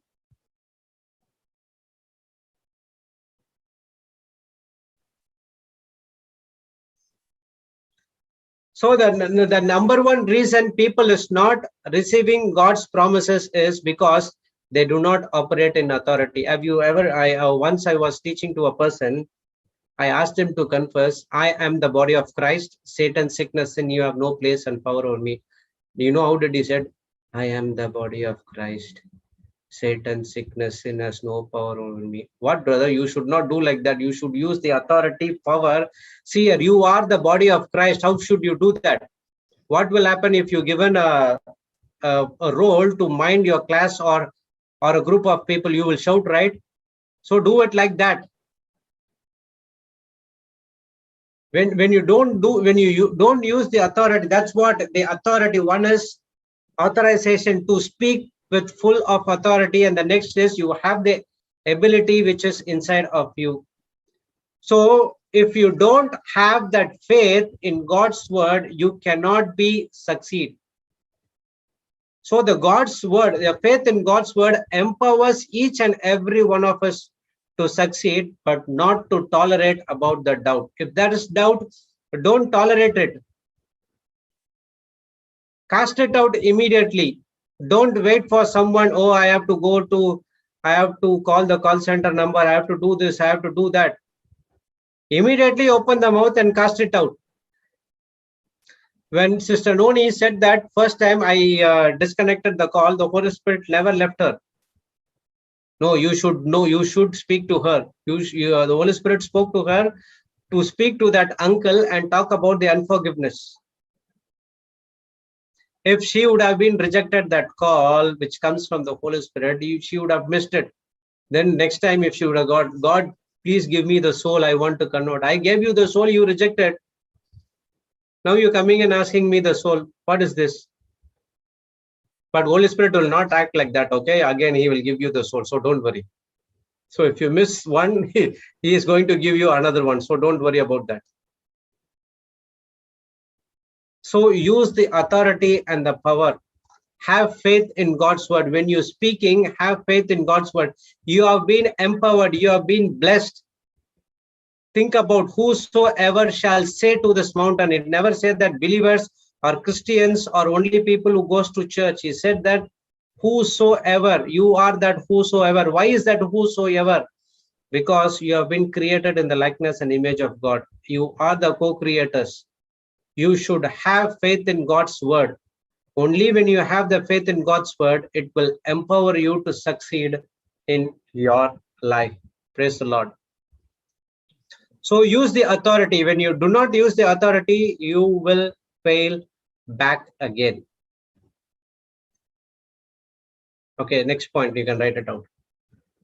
We have the same authority as Christ. We have the same authority as Christ, but it does us no good if we do not believe it.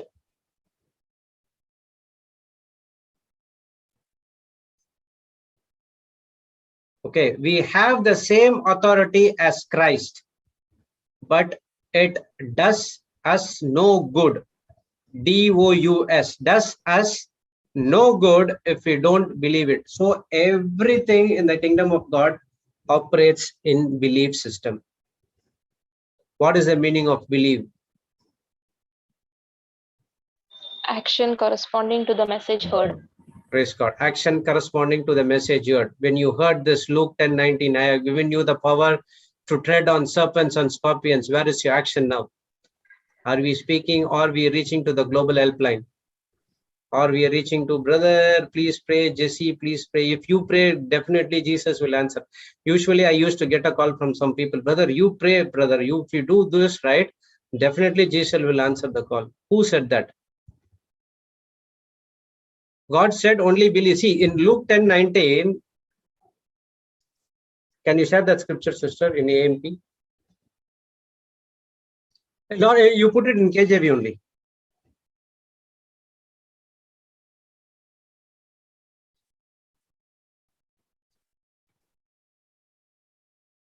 19.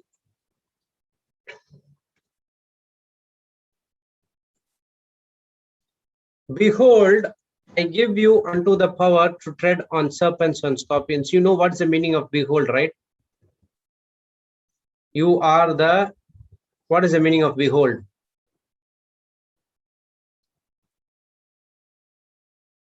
Beloved, behold.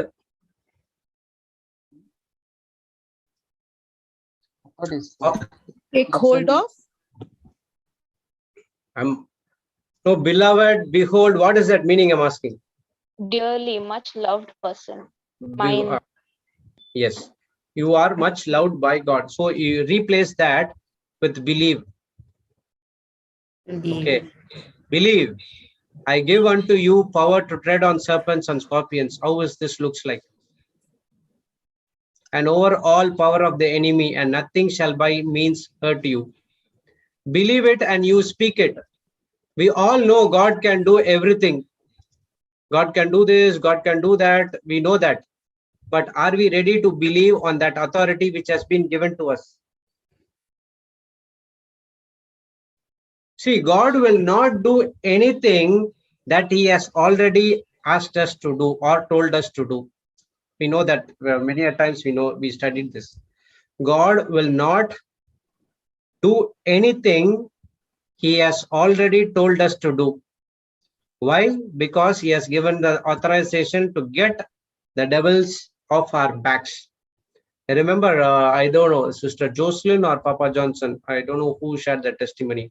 One preacher, one pastor was praying, and this Satan was coming and disturbing him again and again and again. So first time he asked God, nothing, the answer was not there. Second time he asked, no answer. Third time he asked again, the devil was coming and disturbing him again and again and again. All of a sudden, he took the authority and said, in the name of Jesus, get out from me. Afterwards, it never came back. Then he asked God, God, I asked so many times you do it, but you never responded anything. But when I used your name, it went on. Then God said to him, see, I have given you something to you to do. Don't come and ask me to do it. So God will not do anything which He has already told us to do. Okay, remember that. God has given us the power, authority to take the devil and Satan and keep him off of our life. If you don't do it, and if you go and ask God, please do it, God will not answer your prayer. At the same time, you do not go and ask God to do something which He has already completed. Two things we have to remember. It is very, very important. God will not do anything that He has already told us to do. That is one. And the next one is, don't go and ask God to do something which He has already completed. Which He has already completed? Everything He has completed on the cross. Healing, deliverance, and everything. Marriage, restoration, whatever your problem is, He knows everything and He is completed on the cross. You don't go and ask to do it again. He will not do it. That's what we ask the question. Will Jesus heal you? Basic question. Now everyone knows the answer. Whether they understood correctly or not, I don't know about that. They say that, no, Jesus has already healed me. So get that with understanding, then you know that why Jesus has already healed you. Because He already done it on the cross. At the same time, the second thing is, He has something us to do. That is, we have been authorized. We have been given the power. We have been given the ability to do what God has already done in this planet Earth. So we have authority over every evil things that comes from the kingdom of darkness. Every wrong things, it's from the kingdom of darkness. So God has given us the authority to tread over all the things. So use it wisely. Paul says many a times, I use the grace to the fullness of His extent. God has given us the spiritual gifts free of cost. Now we understand what is that free of cost is all about. All these times we know only that free, but we do not know what is the cost involved. What is that meaning of the free of cost? The cost is already paid by someone. Because of that, you are getting it free. Now we know what is that cost involved. The cost is the sinless blood of our Lord Jesus Christ. So use it to the fullest of extent. The authority that Christ has given to us to be like him. Ephesians 5:1 says that you have to be the imitators of Christ. How many times you have been imitated Christ, including me? I have done healing and did everything. They do the prayers. At some area, I do not imitate. I try to do of my own self. That area I used to fall. I ask the Holy Spirit to overcome that things.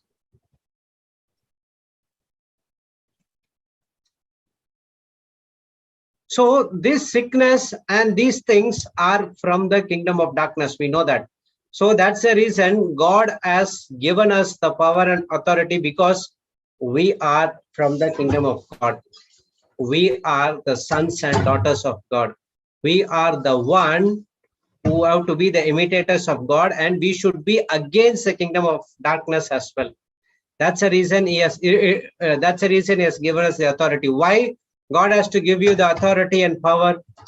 Why he asked us to go and rebel against the kingdom of darkness? For what? Is there any reason why? If Jesus did something, then there is some hidden things is over there. Why? Because we have been created in his image. When we have been created in his image, we have to be the imitators of Christ. Sister, put this in AMP 5:1.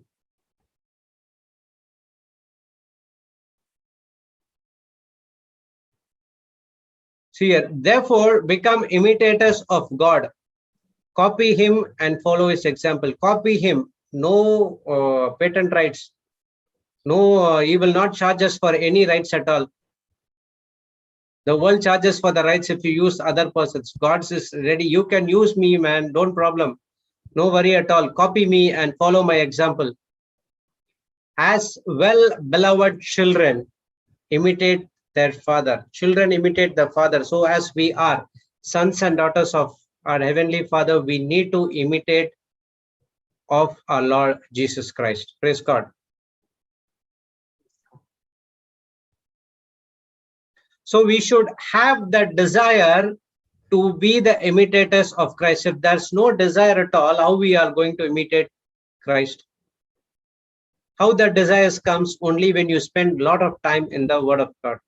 See, when I was living a life in the world, I do not have any desires at all to study the Word, or if I get some time, a thought will come into my mind, say that you have to go to this pub or this bar where you can go and enjoy yourself, and come back with full head pain and burnt your purse. That point of time. But now when I get time, what I'm doing, I used to get into the Word. I used to study, go through the teachings. I prepare myself, because at any time, Papa can say, go and take the class. So you have to be prepared, not to only to take the class, but to fight against the wiles of the devil. We need to be prepared. When Jesus was being tempted in the wilderness, he already prepared. He never said that, okay, wait for 5 minutes, I'll go and prepare and come back and then I'll speak to you. He immediately responded with the scripture. And the third time, he never tolerated. Get away, Satan. That toleration should he never tolerated. So we should have that kind of an attitude. We should have that desire. Now the desire is, whenever I get a free time, I want to get into the Word. I don't want to do anything which is rubbish. The devil comes and says to you that there is an attack. You can do this, right? You can go. No, I have time. I don't have time. I have to study more and more in the Word of God. Why can't you go there? No, I will not. I am going to spend time in the Word of God. So he will come, but we have to use it. Are we? The question is, are we using it or not?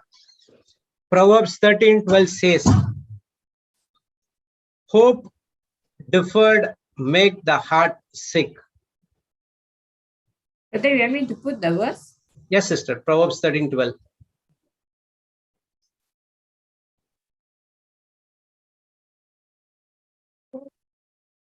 Sure.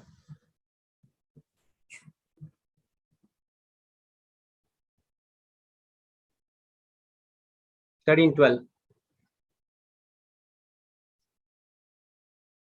KJV, right? Anything, you can also go for compare as well.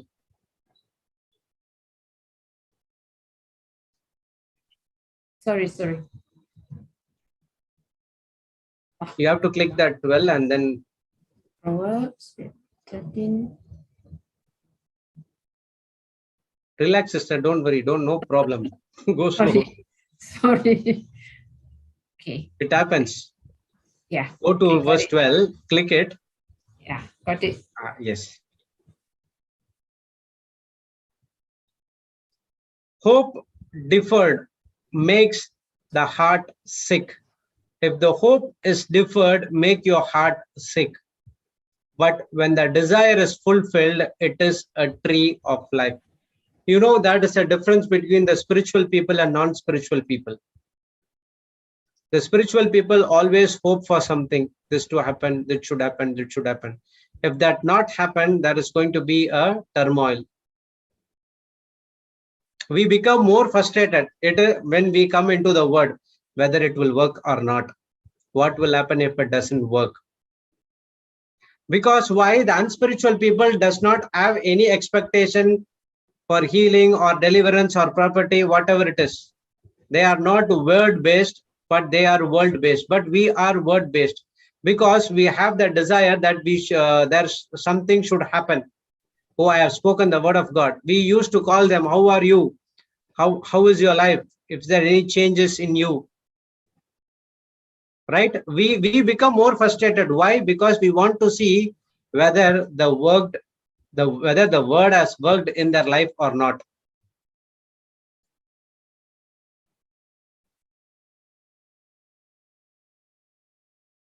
But the people who are in the worldly place, they do not have things. See, when I came into the word, just like that I came. Okay, it's not a voluntary arrangement. When I came full of problem, I went to my wife and asked what I have to do. She said to study this white book. Involuntarily, I studied that white book. Okay, I was in the world. I was not expecting anything. I was not expecting deliverance. I was not expecting anything. I thought my life is, that's a done deal. No way, no one can save me, because the doctor said something like that. But when I studied the word, the hopelessness changed into hope. Now, when my vertigo stopped immediately, what happened? The desire came just like a tree of life. Oh, this word of God is something inside in this. When I started to study this, the vertigo stopped. Let me go and do something. What is inside? Research. I started to do it again and again and again and again and again. That's where it took me to here.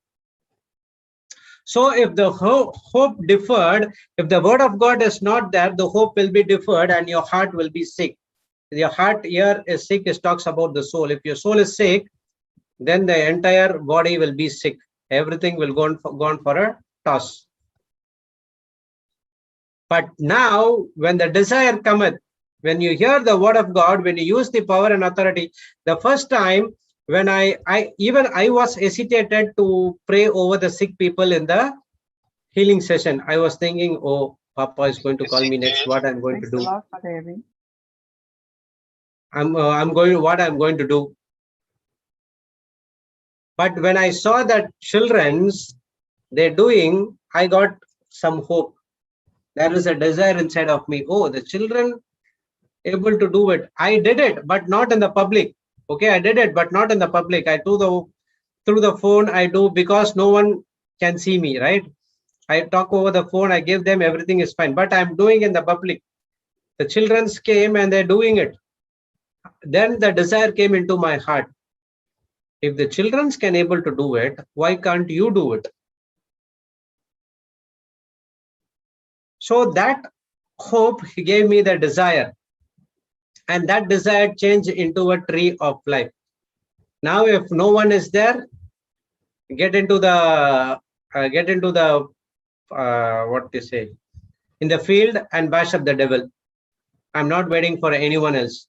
If there's people there, I give the chance to others. Last Sunday, myself and Sister JC and Sister Joginder was there. We are speaking in turns. Yeah. So I do one prayer, and then Sister Joginder and Sister JC, everyone take turns. Praise God. So first time I got that taste. Yes, it's working. And the next time, 90% it worked. 10% here and there, because some types of feeling will not take immediately. It will take some time, but I believe that it has been worked. So last time when a person came that there is a back pain, I could not, all of a sudden it came. I don't know why. We never prayed or anything. I just asked to repeat, thank you, Jesus, for filling me with the love, closing your eyes. Imagine Jesus on the cross for 5 minutes. After 5 minutes, when he completed, I said that, check, brother, the pain has already gone. He said that, yes, brother, the pain has already gone. Why I'm so much of confident? Because of my past experience. Because I know when I spoke the word, the Holy Spirit has already done it, but I do not worry about anything at all. There's no doubt in my life. Because my past experience did that. You just speak it, I will do. Why you are worrying about anything? You just go and move out to the next person. Speak with confidence. Why? Because we have the anointing of the Holy Spirit. See, when we made righteousness at the time when you're born again, the Holy Spirit is right dwelling inside of us. He is not going anywhere else. Sister, 1 John 2:20. And now when the Holy Spirit comes into you, you know all things because of not your self-intelligence, but because of the Holy Spirit. He knows each and everything in and out.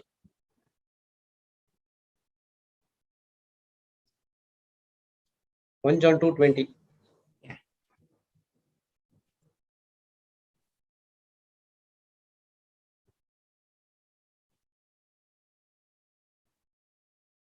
So when God gave us the authority, he never gave just like that.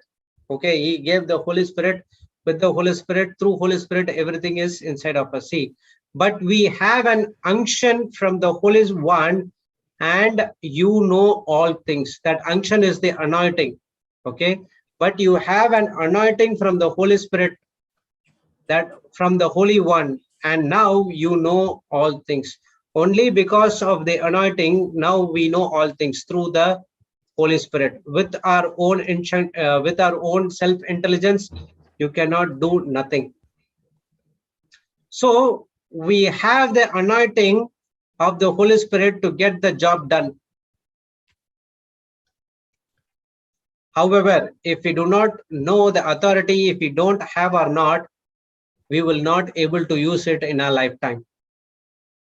How do you know that we have the Holy Spirit inside of us?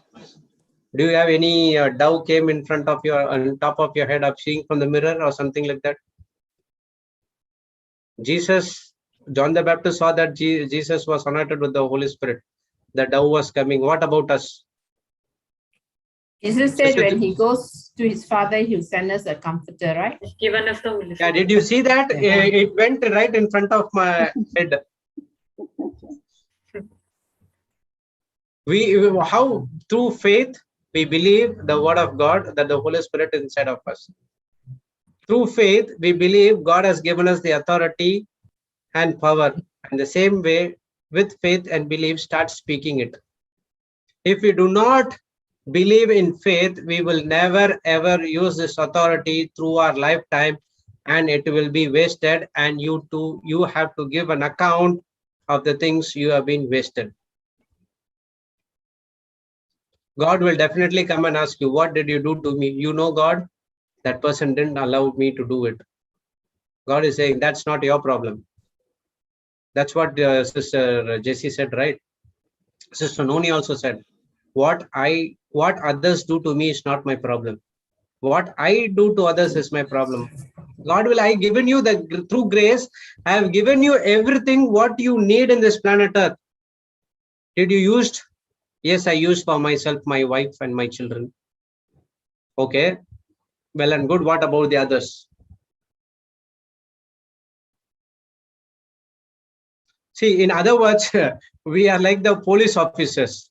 We have the power and authority to enforce the spiritual law. God's word is a spiritual law. You know, Papa used to tell an example. A thin lady with the police dress standing in front of the signal and raises that hand to say stop, the lorry has to stop. The power and authority that dress has, the police dress. If that person doesn't obey the rules, if he go, then in that's it, he will go for a toss. So think that we are the police officers from the heavenly kingdom, and we have the power and authority to enforce the spiritual law. So the second point is, we have the same authority as Christ. So Christ has anointed by the Jesus Christ of Nazareth has been anointed with the Holy Ghost and with power to do good. The same thing as us as well. Through the Holy Spirit, the anointing is there, the power is there, the authority is there. What we have to do it, we have to believe and use it. If you do not believe and use it, we cannot do good to others in this planet Earth. Praise God. Next point.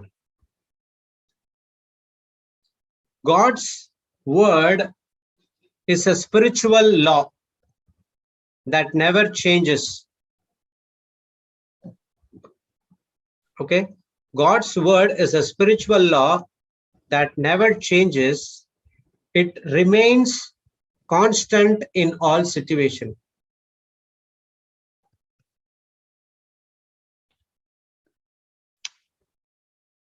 God's word is a spiritual law that never changes. We know what is the meaning of a spiritual law. What is the meaning of law?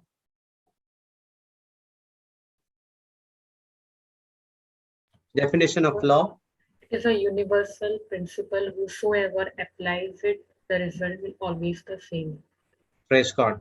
So it's clear. God's word is spiritual law.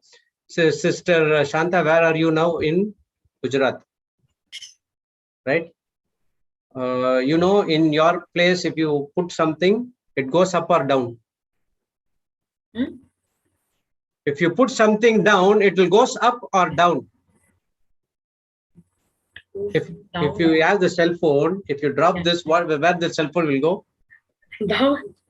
Down. So wherever you go, that same principle applies, right? It never changes. It remains constant in all situations. Even if you stand upside down and put, it will go down only. Okay, there's no changes at all in the spiritual law, but we are the ones who changing it according to our need. Sister Noni was explaining, the scripture was misinterpreted. I was also misinterpreted. I thought the promises of God has been given to me to live a wonderful life. My dream and all nothing when compared to Sister Cassandra's dream.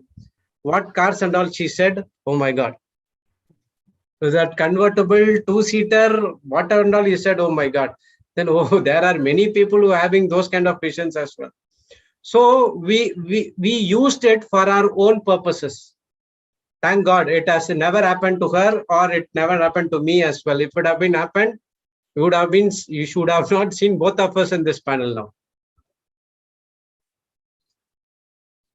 So God's word is spiritual law that never changes. It remains constant in all situations. Psalms 119:89.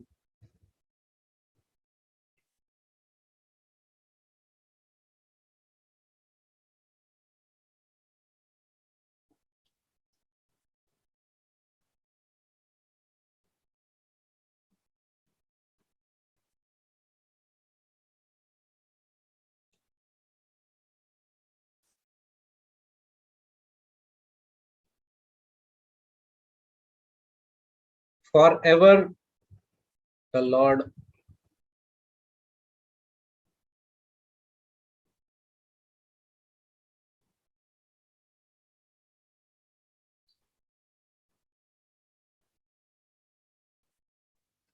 okay, forever, O Lord, thy word is settled in heaven.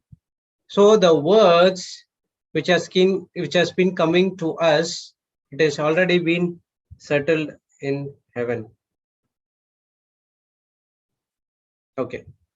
God's word, you go to another some other translation, sister.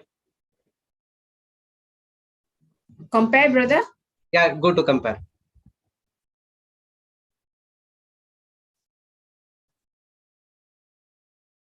Okay, there's forever, O Lord, your word is settled in heaven.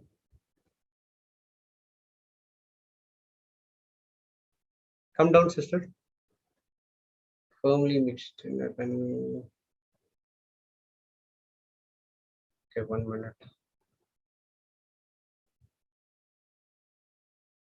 What you say goes.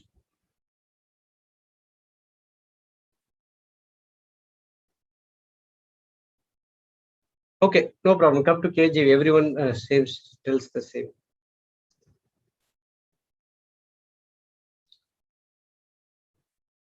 Forever, O Lord, thy word is settled in heaven. God's word is already established. Okay, it's settled in heaven means it will never change. Heaven is the wait, just a minute. I'm getting just 2 minutes. I'll be back. Praise God. Thank you, Jesus. So what did Brother Jude say? God's word is already established. Praise God. Thank you, Jesus. Already established in heaven. Thank you, Jesus. Anyone from the panelists, anything to share so far on what Brother Jude has already gone through with us, what he has taught? Any points that stood out to you? This was nice. God's word is a spiritual law that never changes. It remains constant in all situations. It has no effects of ups and downs. It remains very persistent. You know why? Mm, You know why? Who is God? Who is the word of God? as in? I did It's a not get your person. question. Who the word of God is? Live There's an equation to that. John 1:1. is live and active. No, John. Yeah. Sister, can you repeat? No. John verse 1. Sorry, You want me John to chapter put? 1. You want me to put that? I can also, if it's okay. John chapter While we wait 1. for In the beginning it was word and the word was God. Same, that one. yeah. And hence we say that God's word is live and active. No, I was just saying that in the beginning it was word and the word was God and the word was God. And So- hence every so- word of God is active. So who is the word? Jesus. Jesus God. is the word. Has Jesus said, I am the same yesterday, today, and forever? Yes. Because you said the key point, right, with Brother Jude gave just now, God's word is a spiritual law. What was that? Yeah, God's word is a spiritual law that never changes. It remains constant in all situations. So Jesus is the word of God. And Jesus is the same yesterday, today, and forever. Hebrews 13:8. That's why it never changes. Praise God. I think Sister Cleffa wanted to. Yes, Sister Cleffa, you raised your hand. Sorry. Praise God, sister. Praise God. Sister, I really like what Brother Jude explained, it is a universal principle. Sister, is it clear? I'm using headphones. Yes. Okay. It is a universal principle. It is so very true, no? Because many a times, even earlier, we used to think if somebody else pray for us, then it will work. But it is not that. It is the same. You use you put in the believing, you put in that trust, and you say that word. It will function the same. The word of God is the same yesterday, today, and tomorrow, forever. It's the same, as John 1:1 says, no? It is really a reminder, like it is the same, but it works with some because they have been practicing that word. Right? Difference between a expert and a non-expert is the one the expert put in more efforts to become an expert. Right, sister? So Yeah. when we look at Sister Jocelyn, Brother Johnson, because they keep on using that word. So we have to also use that word the way, Remember Philemon 1 verse 6. The effectiveness of one's faith depends on how much we are acknowledging it. It's not about how old the person is. When I say old means, I'm referring to the spiritual age. Yeah, in terms of like, okay, I can be in the word for 10 years. See, compared to Papa, when he first started, he was only what? Maybe a couple of months. And he said, even on I think the first month, he said he laid hands on a girl who was actually possessed, right? He believed. He just spoke the word, he laid hands, and the girl was delivered. I really, thought that was really marvelous. Right? He was what? 1 month old. And the effectiveness, that's why it says here that the communication of your faith may become effectual. So how does your faith become effective? The level of effectiveness of your faith it depends on your acknowledgement of every good thing which is in you in Christ. It's already in you, but how much are you acknowledging it? The more you acknowledge, that's when you see the effectiveness of the level of effectiveness of your faith. Praise God. Thank you, Jesus. Praise God. Oh, you're back, Brother Jude. Yeah, just sorry about that. No problem. We are just discussing. Thank you, Jesus. So we were studying that God's word is settled in heaven. So God's word is already established in heaven. Okay, from heaven it came to here. So okay, it will never change at all. It's a universal principle. It always works for anyone who trusts in it and walks in it. Whether it is Brother Johnson or Sister Jocelyn or Sister Jessie or Sister Marina or Sister Florita or anyone, doesn't matter. It doesn't matter anyone for whom it is. If you take the word of God and you speak it, it will definitely will happen to you. That's what it said. It always works. It's a universal principle. It always works for anyone who trusts in it and walks in it. Trust is highest level of faith. You have to trust his word. Whether it has happened or not, doesn't matter. I'm going to trust in my Lord Jesus Christ.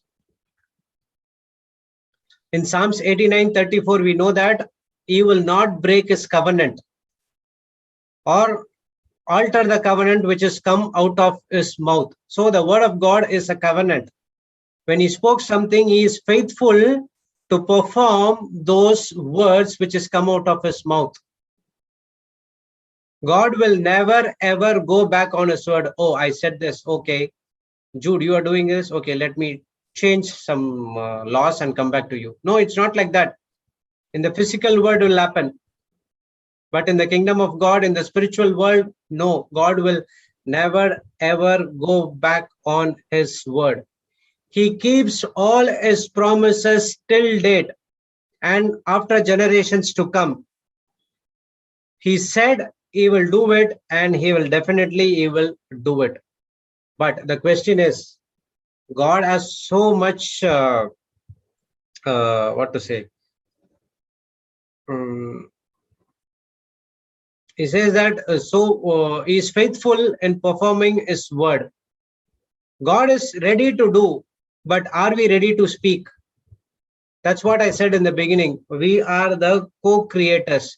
God need our cooperation to do something in this planet Earth. Even though if he wants to do some supernatural things in your life, you have to be in partnership with him. I started to have a supernatural life because I cooperated with him to do his work. So my cooperation is the first, and then he started to cooperate with me. He's already ready to do it, but he was checking whether I can able to do it. That's the reason I'm having the supernatural life. So God's word is a spiritual law that it never change. It will never change. We are the ones who change. God is very serious about his word. That's what in Psalms 138:2 we studied, that God has magnified thy word above all thy name. We know Jesus, the name has given to Jesus, name above all names. Above that, there is one thing called the word of God. God is very, very serious about that. At the same time, God is very, very serious about the authority we have. How we are using the authority. God has given us the dominion according to Genesis 1:26. How we are using the dominion over others, over all creeping things of the world, by speaking.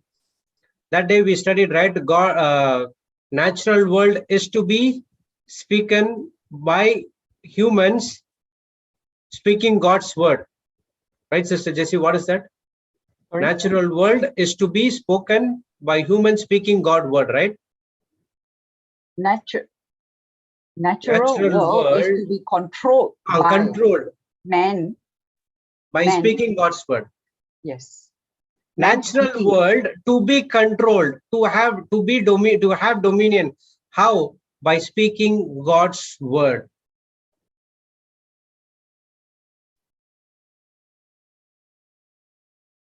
Praise God. So God is very, very serious about his word. When you speak his word, he is very serious to perform it. And he says that I am faithful to perform my word. Jeremiah 1:12, right? Jeremiah 1:12. So put that picture, sister.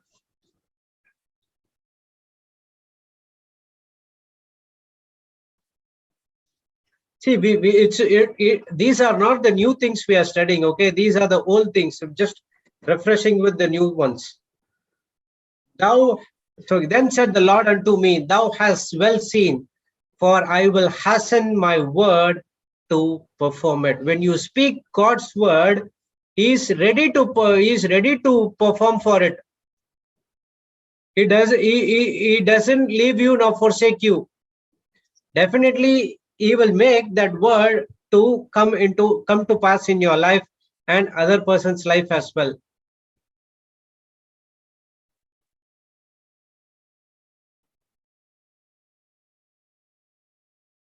Praise the Lord. So who does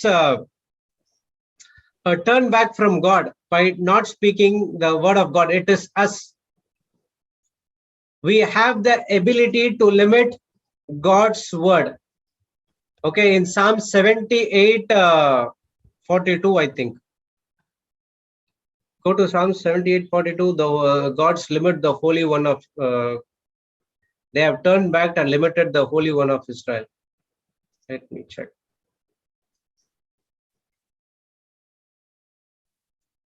28, which one, brother? 78, yes.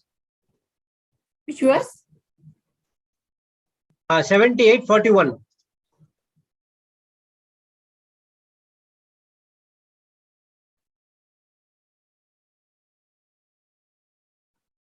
Yes.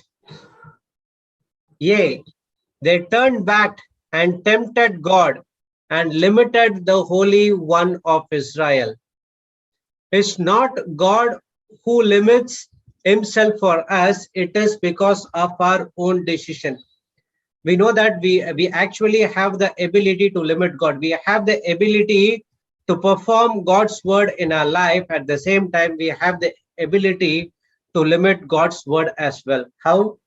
But not believing in him, but by not giving him the full authority. If we fail to use the authority which has been God given to us, we hinder God's plan in our life. What would happen if when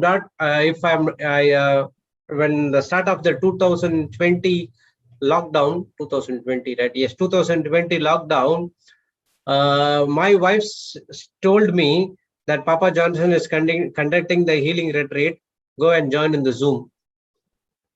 So I came and joined in the Zoom. So from there onwards, the life has been changed. If I would have been said, it's okay, I will join some other time. That right moment that was allocated to me, if I missed that, I would have missed that bus. Holy Spirit acted at the right moment through my wife, and he put the desires inside of me to go online in Zoom at that particular time. If I would have been not there, someone would have been gone and got that opportunity. God made an opportunity to available to everyone, and I grabbed it. So if I missed it, I would have limited God to operate in my life. So he needs our cooperation to fulfill his plan in our life as well. So when your life is miserable, he needs your cooperation to agree with him, to accept with him whatever he says. Praise God. That's the way he will work inside of your life, and he will make the good things happen in your life. So God's word is spiritual law that never changes. It remains constant in all situations. Okay. Okay, next one. God wants the best for us, but it is up to us to choose to receive his promises. Okay. God wants the best for us. God wants the best for us, but it is up to us to choose to receive his promises. So there are no need of explanation for this thing. We all know that God wants to prosper in each and every area of our life. But at the same time, he has given the freedom of choice. Freedom of choice to choose the life and not to death. In Deuteronomy 30:19, we learn that God has given us the freedom of choice, but he never go to that verse, sister. Deuteronomy 30:19. Okay, I call the heaven and earth to record. 30:30.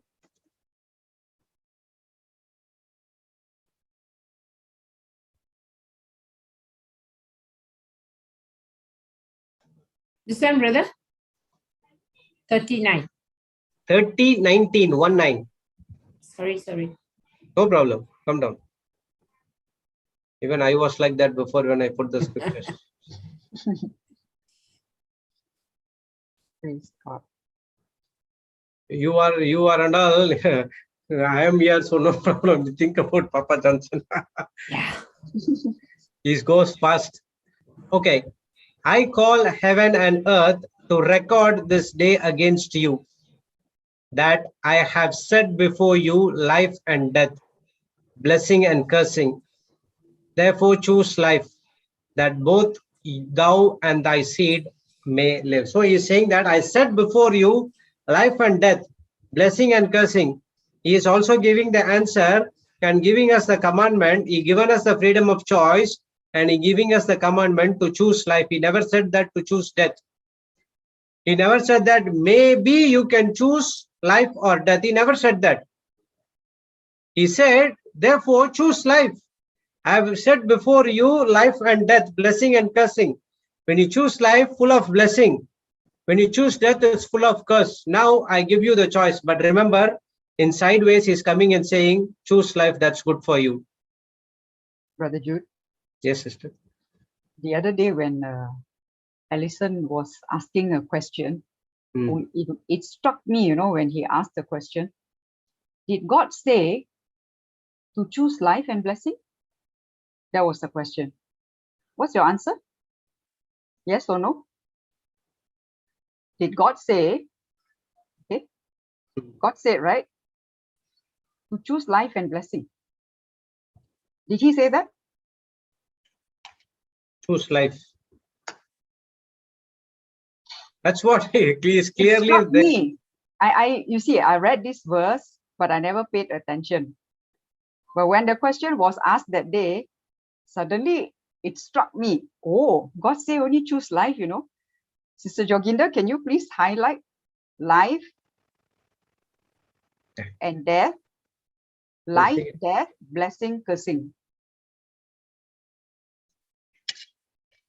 I only realized when he asked that question, I was like, oh, okay. I didn't actually pay attention each time I read. I know he says choose life, but actually he said he set before us life and death, blessing and cursing. Okay, so which means life and blessing go together, right? Death and cursing go together, right? But he said only one thing. Therefore, choose life. He never thought about the Multiple choice blessing. question. Huh? Multiple choice question. You know what? Because that was actually kind of like a trick question. Alistair was asking a trick question, like how Papa always does, right? And when he asked, I was like, I didn't pay attention because I was typing other, the verse before. But when the answer came, I was like, oh yeah, he only mentioned life. Because why? Matthew 6:33, right? Yeah. Seek Seek first the ye first kingdom the and his kingdom of righteousness. God and his righteousness. And all other things all will these be added things unto you. shall be added unto you. So blessings come by default when you When choose you life. choose life. That's what. You don't need to run after the blessing. But how many times do we actually, I want this, I want that, I want my healing. I mean, it's not to say that it's not good, but when you choose life, who is life? My God. words are life. My God word is my life, life and So spirit. God is his word. His word is God. They are not separated. So, that really struck me the other day. So I just wanted to share. I don't know whether, it struck any of you, Brother Jude. You might have already known because you took this scripture so many times. Yeah, yes, I know about it. You already noticed, but that day it dawned on me. Praise God. See, that's what I said. Initially, it's a multiple choice question. There are 4 answers. Life, death, blessing, and cursing. So if you choose life, automatically the blessing will come. You don't need to go behind the blessing. At the same time, if you do choose death, you don't need to go behind cursing. Automatically, it follows you. By default, that's the result. So this life is talking about the life of Jesus, the life of God, the word, the power, the authority, the anointing, whatever the free gifts it has been given to us, it has been under the word called life. Thank you, Sister Jessie. I think you would have been opened other eyes as well, other people eyes as well who were listening. Because it dawned on me that day. It just struck me. I have read this so many times, but I never paid attention to, life, death, blessing, cursing. I knew it was there. And I didn't realize that God only said one thing.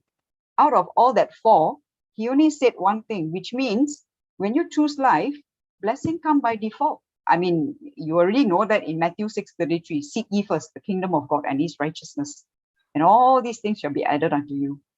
So, but question is, what are we seeking? What do we seek most of the time? Yes. Praise God. Thank you, Brother Jude, for taking this. Praise God. Praise God. So, we have been given the power to succeed and win, not to lose all the time. Okay, we are God's children. Our life is only full of success and win what over, not over the others, over the powers of darkness. Okay, in the kingdom of God, everyone are equal. So don't succeed and win over others, but win over the powers and darkness of this world. So God wants us to best for us, wants the best for us, but it is up to us to choose to receive his promises. The promises are there to choose life. The promises are there not to choose the blessing. The promises are given to us to choose life, to maintain a wonderful relationship with God. Jeremiah 29:11, we all know that God has good plans, but that good plan will not come to pass unless and until you step out of faith. And when Jesus, Sister Jocelyn was teaching about the extreme grace, we know that clear teaching about the Jeremiah 29:11 about the expected end. A person can take this verse, okay, I was like that, okay, God has planned for me. So if anything goes wrong, God has planned for me. I go and sit in one place. No, that's wrong at all. Thank the Holy Spirit. He helped me about the next teaching when Papa came, and he continued that Jeremiah 29:11. Praise God. So he was explaining about the plans and prosperity plans. This you have to go and teach the word of God. You have to use the power and authority which has been given to you. Then only the plans which God has for you will come to pass. Praise God. Last point. Okay, God will always keep his promises to us. We succeed by verbally agreeing with him.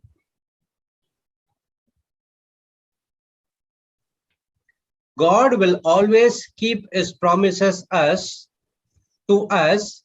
We succeed by verbally agreeing with him. God has done his part in the cross through grace. Now we have to succeed it by speaking it by faith. Romans 3:27.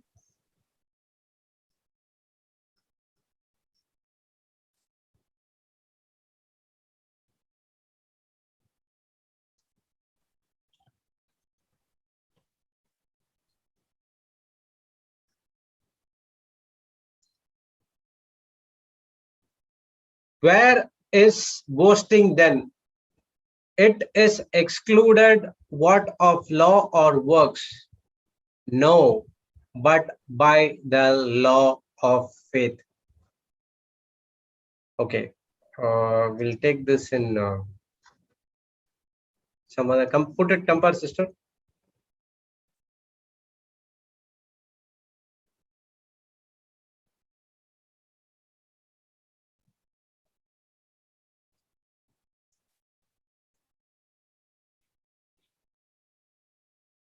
Okay, put it here. So do we have any reason to boast about ourselves? No reason at all. Why not? Because we are depending on the way of faith, not on what we have done in following the law. It's very easy and simple in ERP. So he says that there's no reason to boast about ourselves. No reason at all.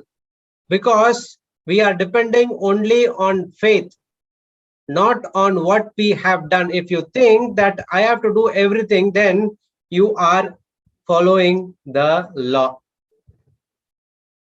So how the faith operates? How faith comes? By hearing and hearing by the word of God. When you hear and hear and hear, then automatically you will start speaking it.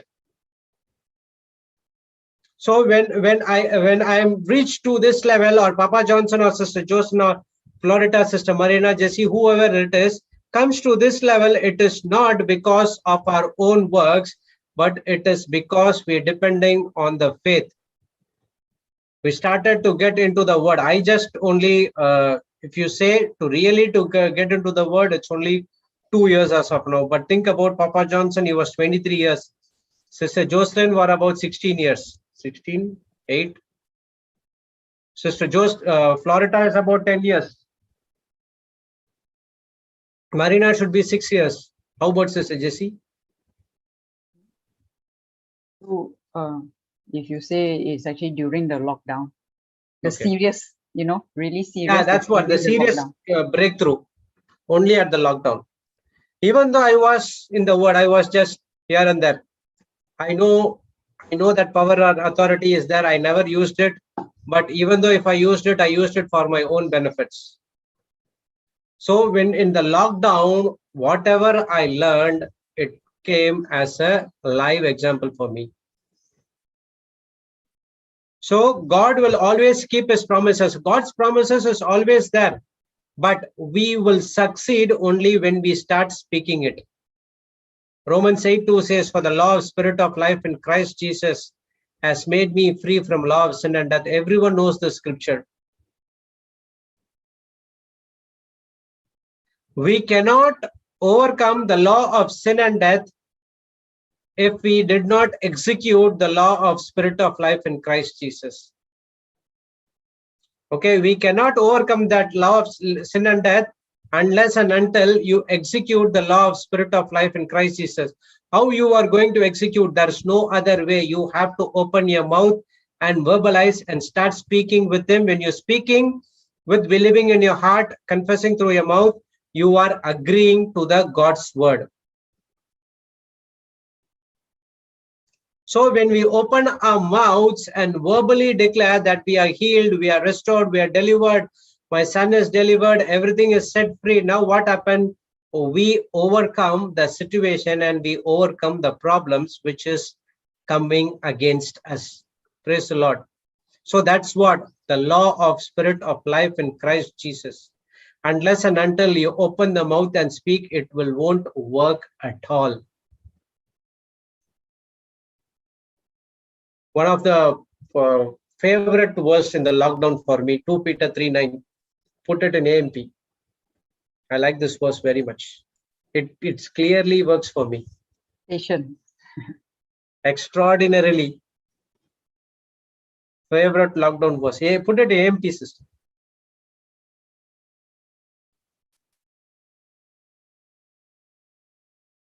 Two Peter 3:9. Yes. Thank you.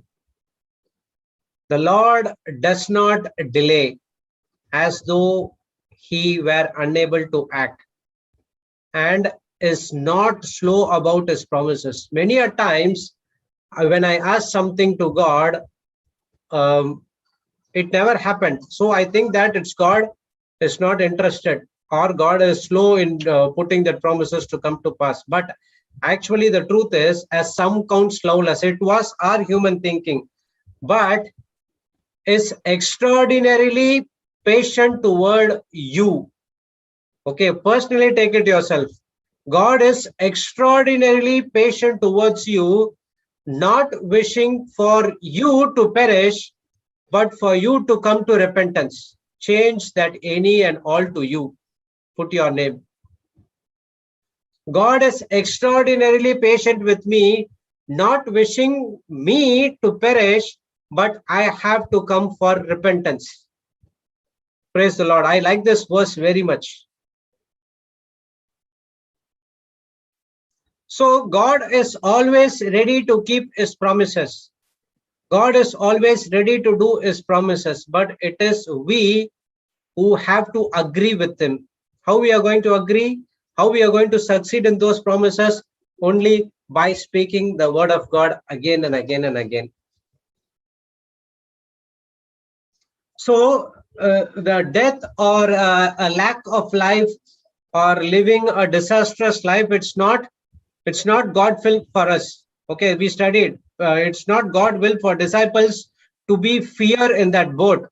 It's not God will for Peter to sink. God's will for Peter to walk on the water, to come to him to the end point. It was his choice and it was his distraction made him to change his focus from God to someone else. Okay, he wants to prosper in each and every area of our life. God wants to prosper us in each and every area of our life, but it will not automatically come to pass. God has done us his way, his part. Now we have to do in our part. What is our part? Our part is we need to stand in faith, use the authority, and enforce his word.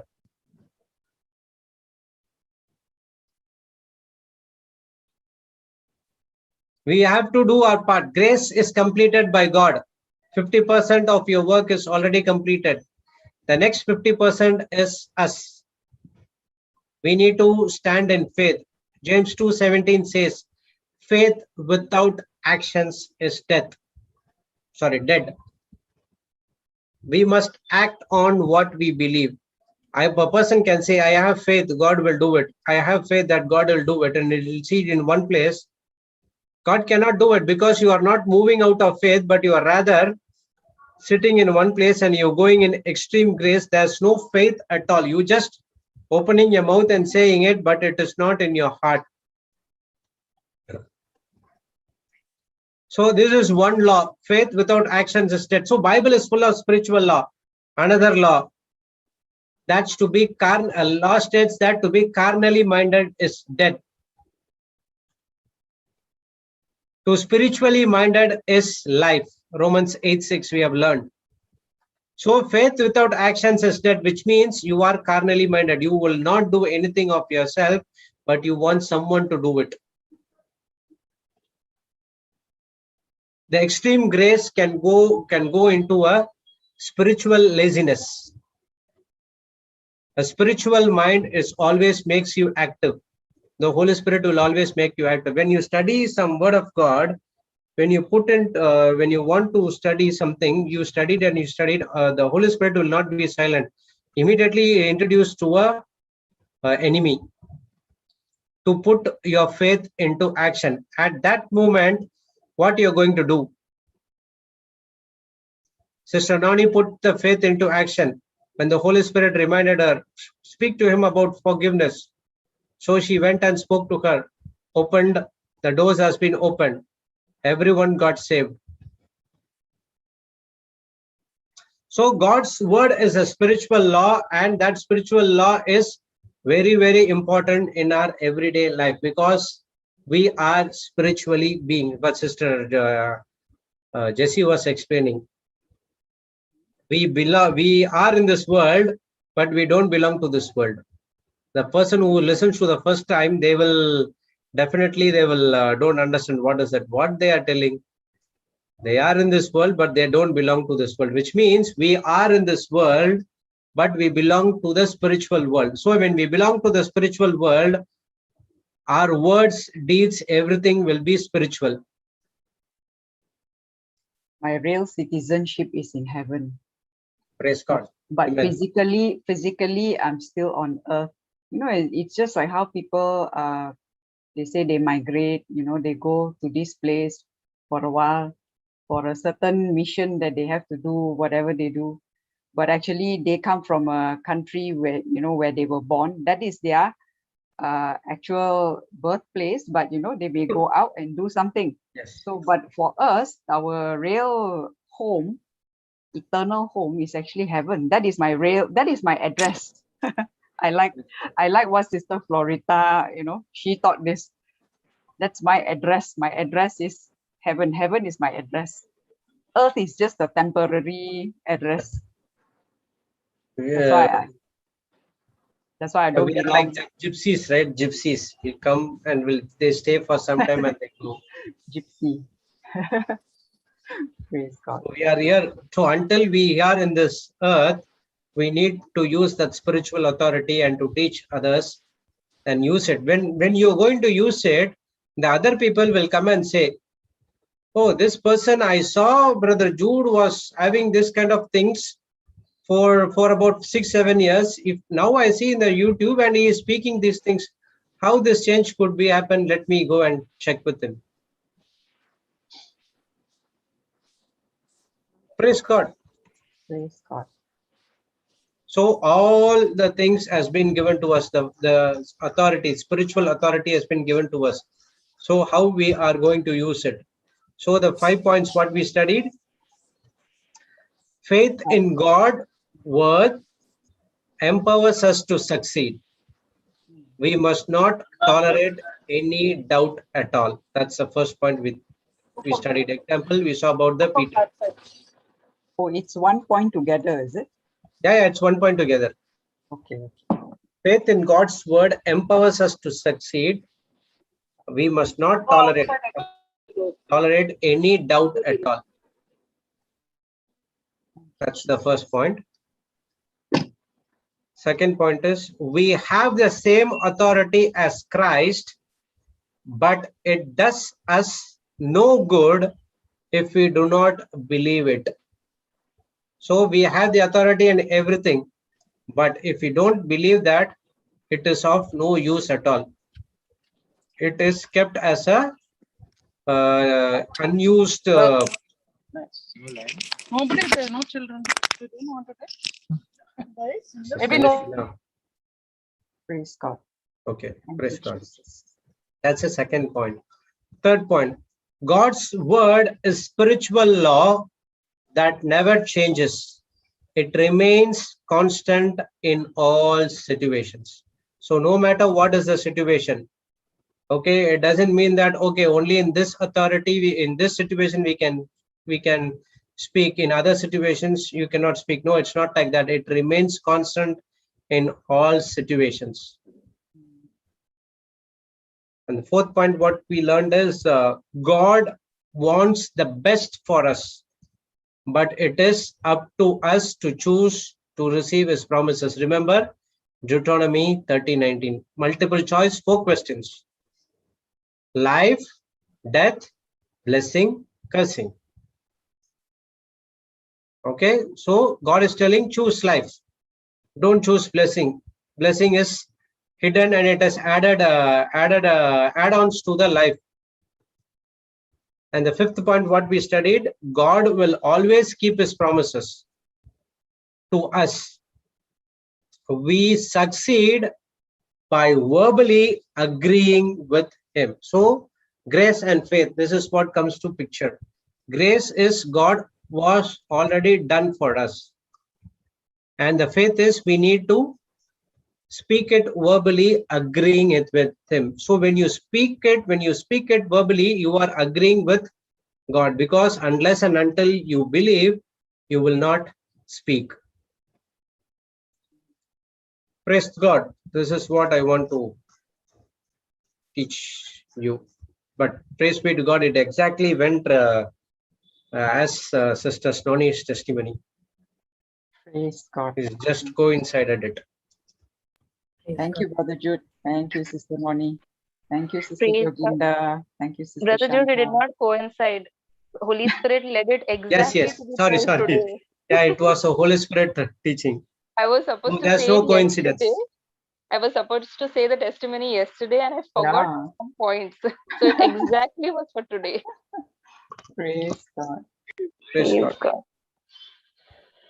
Thank you, Jesus. So will anyone wants to share? Sister Shanta came out and she's signaling that I want to speak. Oh, you know her 1 so minute, well. brother. I'm See? just coming. 1 minute, brother. Okay, sister, no problem. Brother Jude knows it. Praise God. So we studied this before, this spiritual authority, but it is very important for us. This was on the past teachings. Yeah. So I was thinking what to study, what to teach, because I am learning many things. Okay, I'm in some are in the half, some are in quarter, some are something like not finished. Once I finished with that repentance, I took it in the Canada teaching. Okay, but there is some more things. Actually, it's very big because of the time constraint. I started, so I'm studying that as well. So when I got the things, I will share it as well. So when I was thinking I was what I have to share, then immediate flash it came. Spiritual, talk about the authority. So when I went through the previous notes, Sister Jocelyn has took it long time back. Okay, let we have it, use it in the session, because in the healing session everyone says Sister Jocelyn is teaching something new. So let's come and teach this. Even it will be refreshed for us as well. Yes, Sister Shanta. Praise God. Yes, praise God. Brother, what we are learning authority about authority. God has given us the authority from the beginning, but we don't. But because we don't know God's word, we don't know that we have the authority to command. Yes. Praise God. Praise God. Brother, my thinking is all. Sorry, my thinking is. My thinking was that I have to learn if in healing session also I my thought was there that if something I say wrong, so what will happen that. But Sister Jocelyn always says that don't worry about that. God help, Holy Spirit is always there to help you. So, praise God. So one day that time happened, brother, when suddenly you in Hindi that Yes, yes. sister want, yes, and and I was like that, how I will go. But Holy Spirit told that depend on me, and just I then I then I unmute then I speak, brother. That then I was speaking, praise God. It was all Holy Spirit to go. Holy Spirit told me to go and just say it's so it's so important. Yes, I'm learning to how to depend on Holy Spirit, because all surprises comes when we don't expect. Praise God. See, I'll tell you one more thing. Okay, when you just listen to what that person is saying, and when you pray, you just close the right and ask the Holy Spirit to speak to you. So when you start, the words automatically will come. I used to do the same thing. I close my eyes and I'll speak. That's it. Afterwards, I don't know what I speak. Whether I spoke right or not, no problem. But because I know and I know it's not me who's speaking it, it is the Holy Spirit. Yes. At the same time, if it is error is there, accept it. And next time you have to change it. Sometimes I said that Jesus got 49 lashes, but someone said that it's not 49, it's 39. I thought it's 49. Sorry, brother. Next time I'll change it up. Jesus. Oh, I don't know. I was saying that Paul. 49. Sorry, 40 lashes. Huh? 40. And someone said it's not 40, it's 39. So why? Into getting into the conversation, I know that whether it is 39 or 40, but he took the lashes. That is true. That is important. So one doesn't mean doesn't mean that anywhere. So if there's any error, accept it and change it. Yes. That's what humble is all about. Praise God, wonderful. I saw that you also came and did one prayer in last Sunday session, right? Not last Sunday. What one Sunday I remembered. Sunday, I asked if anyone wants to do, and you said that, okay, brother, I'll do it. You came. Yes. It's all Holy Spirit saying that go. Don't be there only. Go and speak. Praise God. So everyone have that spiritual authority. Depend on Holy Spirit and start speaking it. Yes. Can I share something, Brother Jude? Yes, brother, sister, please. Before I started becoming a warrior, I thought I would never be able to speak. I would never be able to connect scriptures. So whenever I minister to somebody, I do it on the Zoom. So I always tell Holy Spirit to take control of the whole session. And I sometimes marvel at how I can connect the scriptures, no? He just leads me and just connects it, and I can just talk without stopping. That's the beauty. That's the wonderful thing about depending on him.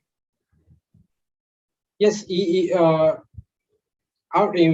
scripture after scripture it will running. You ask Sister Yes. Jessie how she speaks for more than 2 hours, how many scriptures she uses there. I actually couldn't stop. I have to stop myself. See? So much of scriptures will come. Three Yeah, I hours. agree.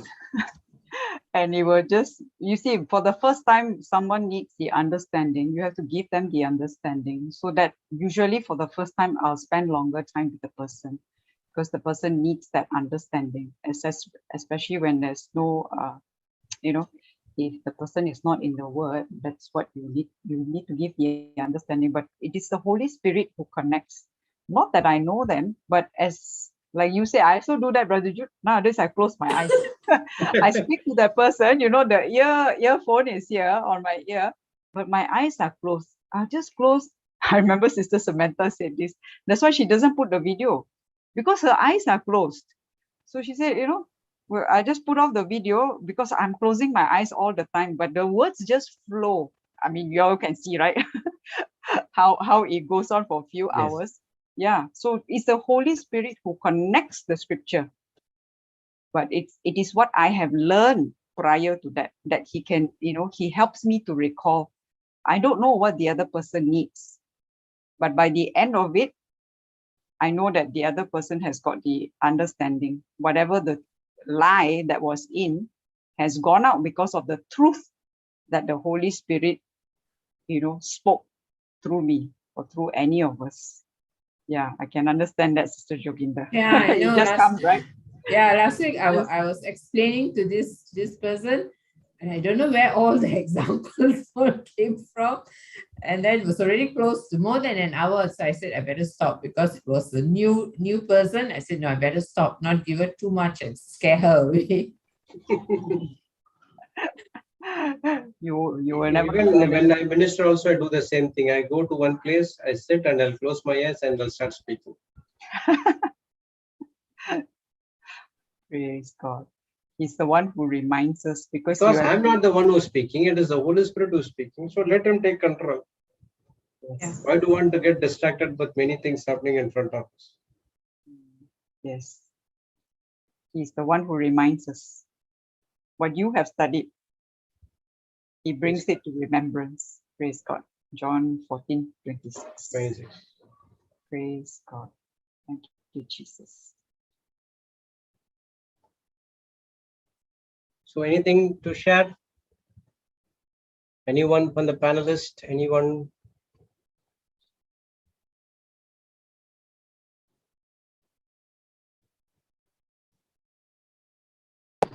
Brother Jude, sorry. Yeah, go ahead. Your opening prayer, you opened with the scripture. It was so lovely. Opening prayer with the scripture. Okay. Praise God. Praise God. Yeah, that is also said by Papa Johnson once. When you make a prayer, take one scripture, and from that, make a prayer from that. But he said that don't see the scripture before making the prayer. Open it and keep it. When make the prayer, see it, and then you make a prayer on that. Okay. Praise God. Praise God. It's really helps. What is the scripture, brother? That's 1 Peter 1:24 and 25. Okay. Peter, let me check that.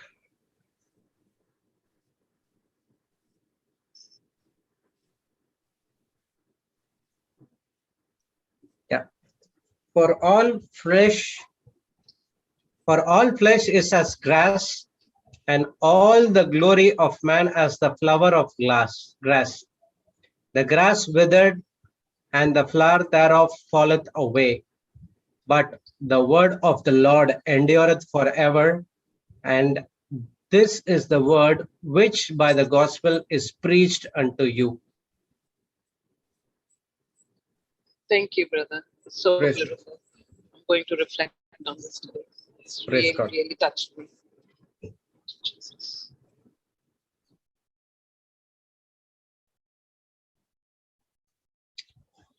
Okay, if no one, can we close for today? And we have Brother Sudhir's teachings tomorrow at 9:15. We'll start with the revision, and then by 10:30 he starts his teaching. And all other teachings remains the same. There's no changes. And tomorrow 5:30 a.m. we have a Canada teaching. And Sister Aslin Zoom class will be not live, but it will be recorded and premiered down the line. Okay, praise God. So anyone wants to make a closing prayer?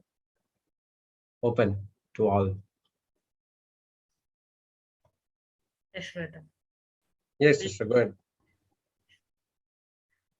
In the name of the Father, and of the Son, and of the Holy Spirit. Amen. Thank you, Abba Father. Thank you, Jesus. Thank you, Lord Holy Spirit. Thank you, Holy Spirit. Thank you for teaching us today, O Lord. And thank you for this beautiful day, this beautiful session, this beautiful teaching, O Lord. Thank you, Lord Holy Spirit. Thank you so much that you are always there, Holy Spirit. You are always there. You are always ready. You are always there to help us, O Lord, and to teach us the word of God into a deeper way and in a simple and easy way, O Lord. Thank you, Lord, that whenever you are teaching us, O Lord, Holy Spirit, whenever you are teaching, you are explaining in a simple and in an easy way, you are explaining, Holy Spirit. Thank you, Holy Spirit. Thank you so much that you're always there to teach us, O Lord. You're always there. You are ready to teach us, O Lord. Thank you, Lord, Holy Spirit. Thank you so much. And thank you for all the word, all the scriptures that you taught us, O Lord. Thank you, Lord, Holy Spirit. Thank you, Jesus. Thank you, Abba Father. Thank you, Jesus. Thank you, Lord, Holy Spirit. Thank you, Jesus, that you have given us the authority, O Lord, to speak to the mountain. Thank you, Lord. In your name, O Lord. Thank you, Lord, that you have given us the authority. And thank you, Lord. Thank you, Jesus. And thank you that you have finished, O Lord. Everything you have finished on the cross, O Lord. Thank you, Lord Jesus. Thank you. Thank you for the finished works of yours, O Lord Jesus. Thank you, Lord. Thank you, Jesus, that you did everything. Everything you did, O Lord. Nothing is there to be do. Nothing is there to be done, O Lord, but you did everything, O Lord. Thank you, Jesus. Thank you, Lord. Thank you, Abba Father. Thank you, Jesus. Thank you, Lord Holy Spirit. Thank you, Jesus. Thank you, Jesus, that you have given us the authority right in the beginning, O Lord. Thank you, Lord, that you have made us righteous, O Lord. And now we have the nature of yours, O Lord. Thank you, Lord. Thank you that you dwells in us, O Lord. You are in us, O Lord. Thank you, Lord. Thank you, Lord Jesus. Thank you, Abba Father. Thank you, Jesus. Thank you, Lord Holy Spirit. And thank you, Lord Holy Spirit, that you taught us today, O Lord, through Brother Jude. Thank you for all the word, for all the scriptures, O Lord, that you taught us. Thank you, Lord. Today we learned that we have to be an imitator of Christ, O Lord. Thank you, Jesus.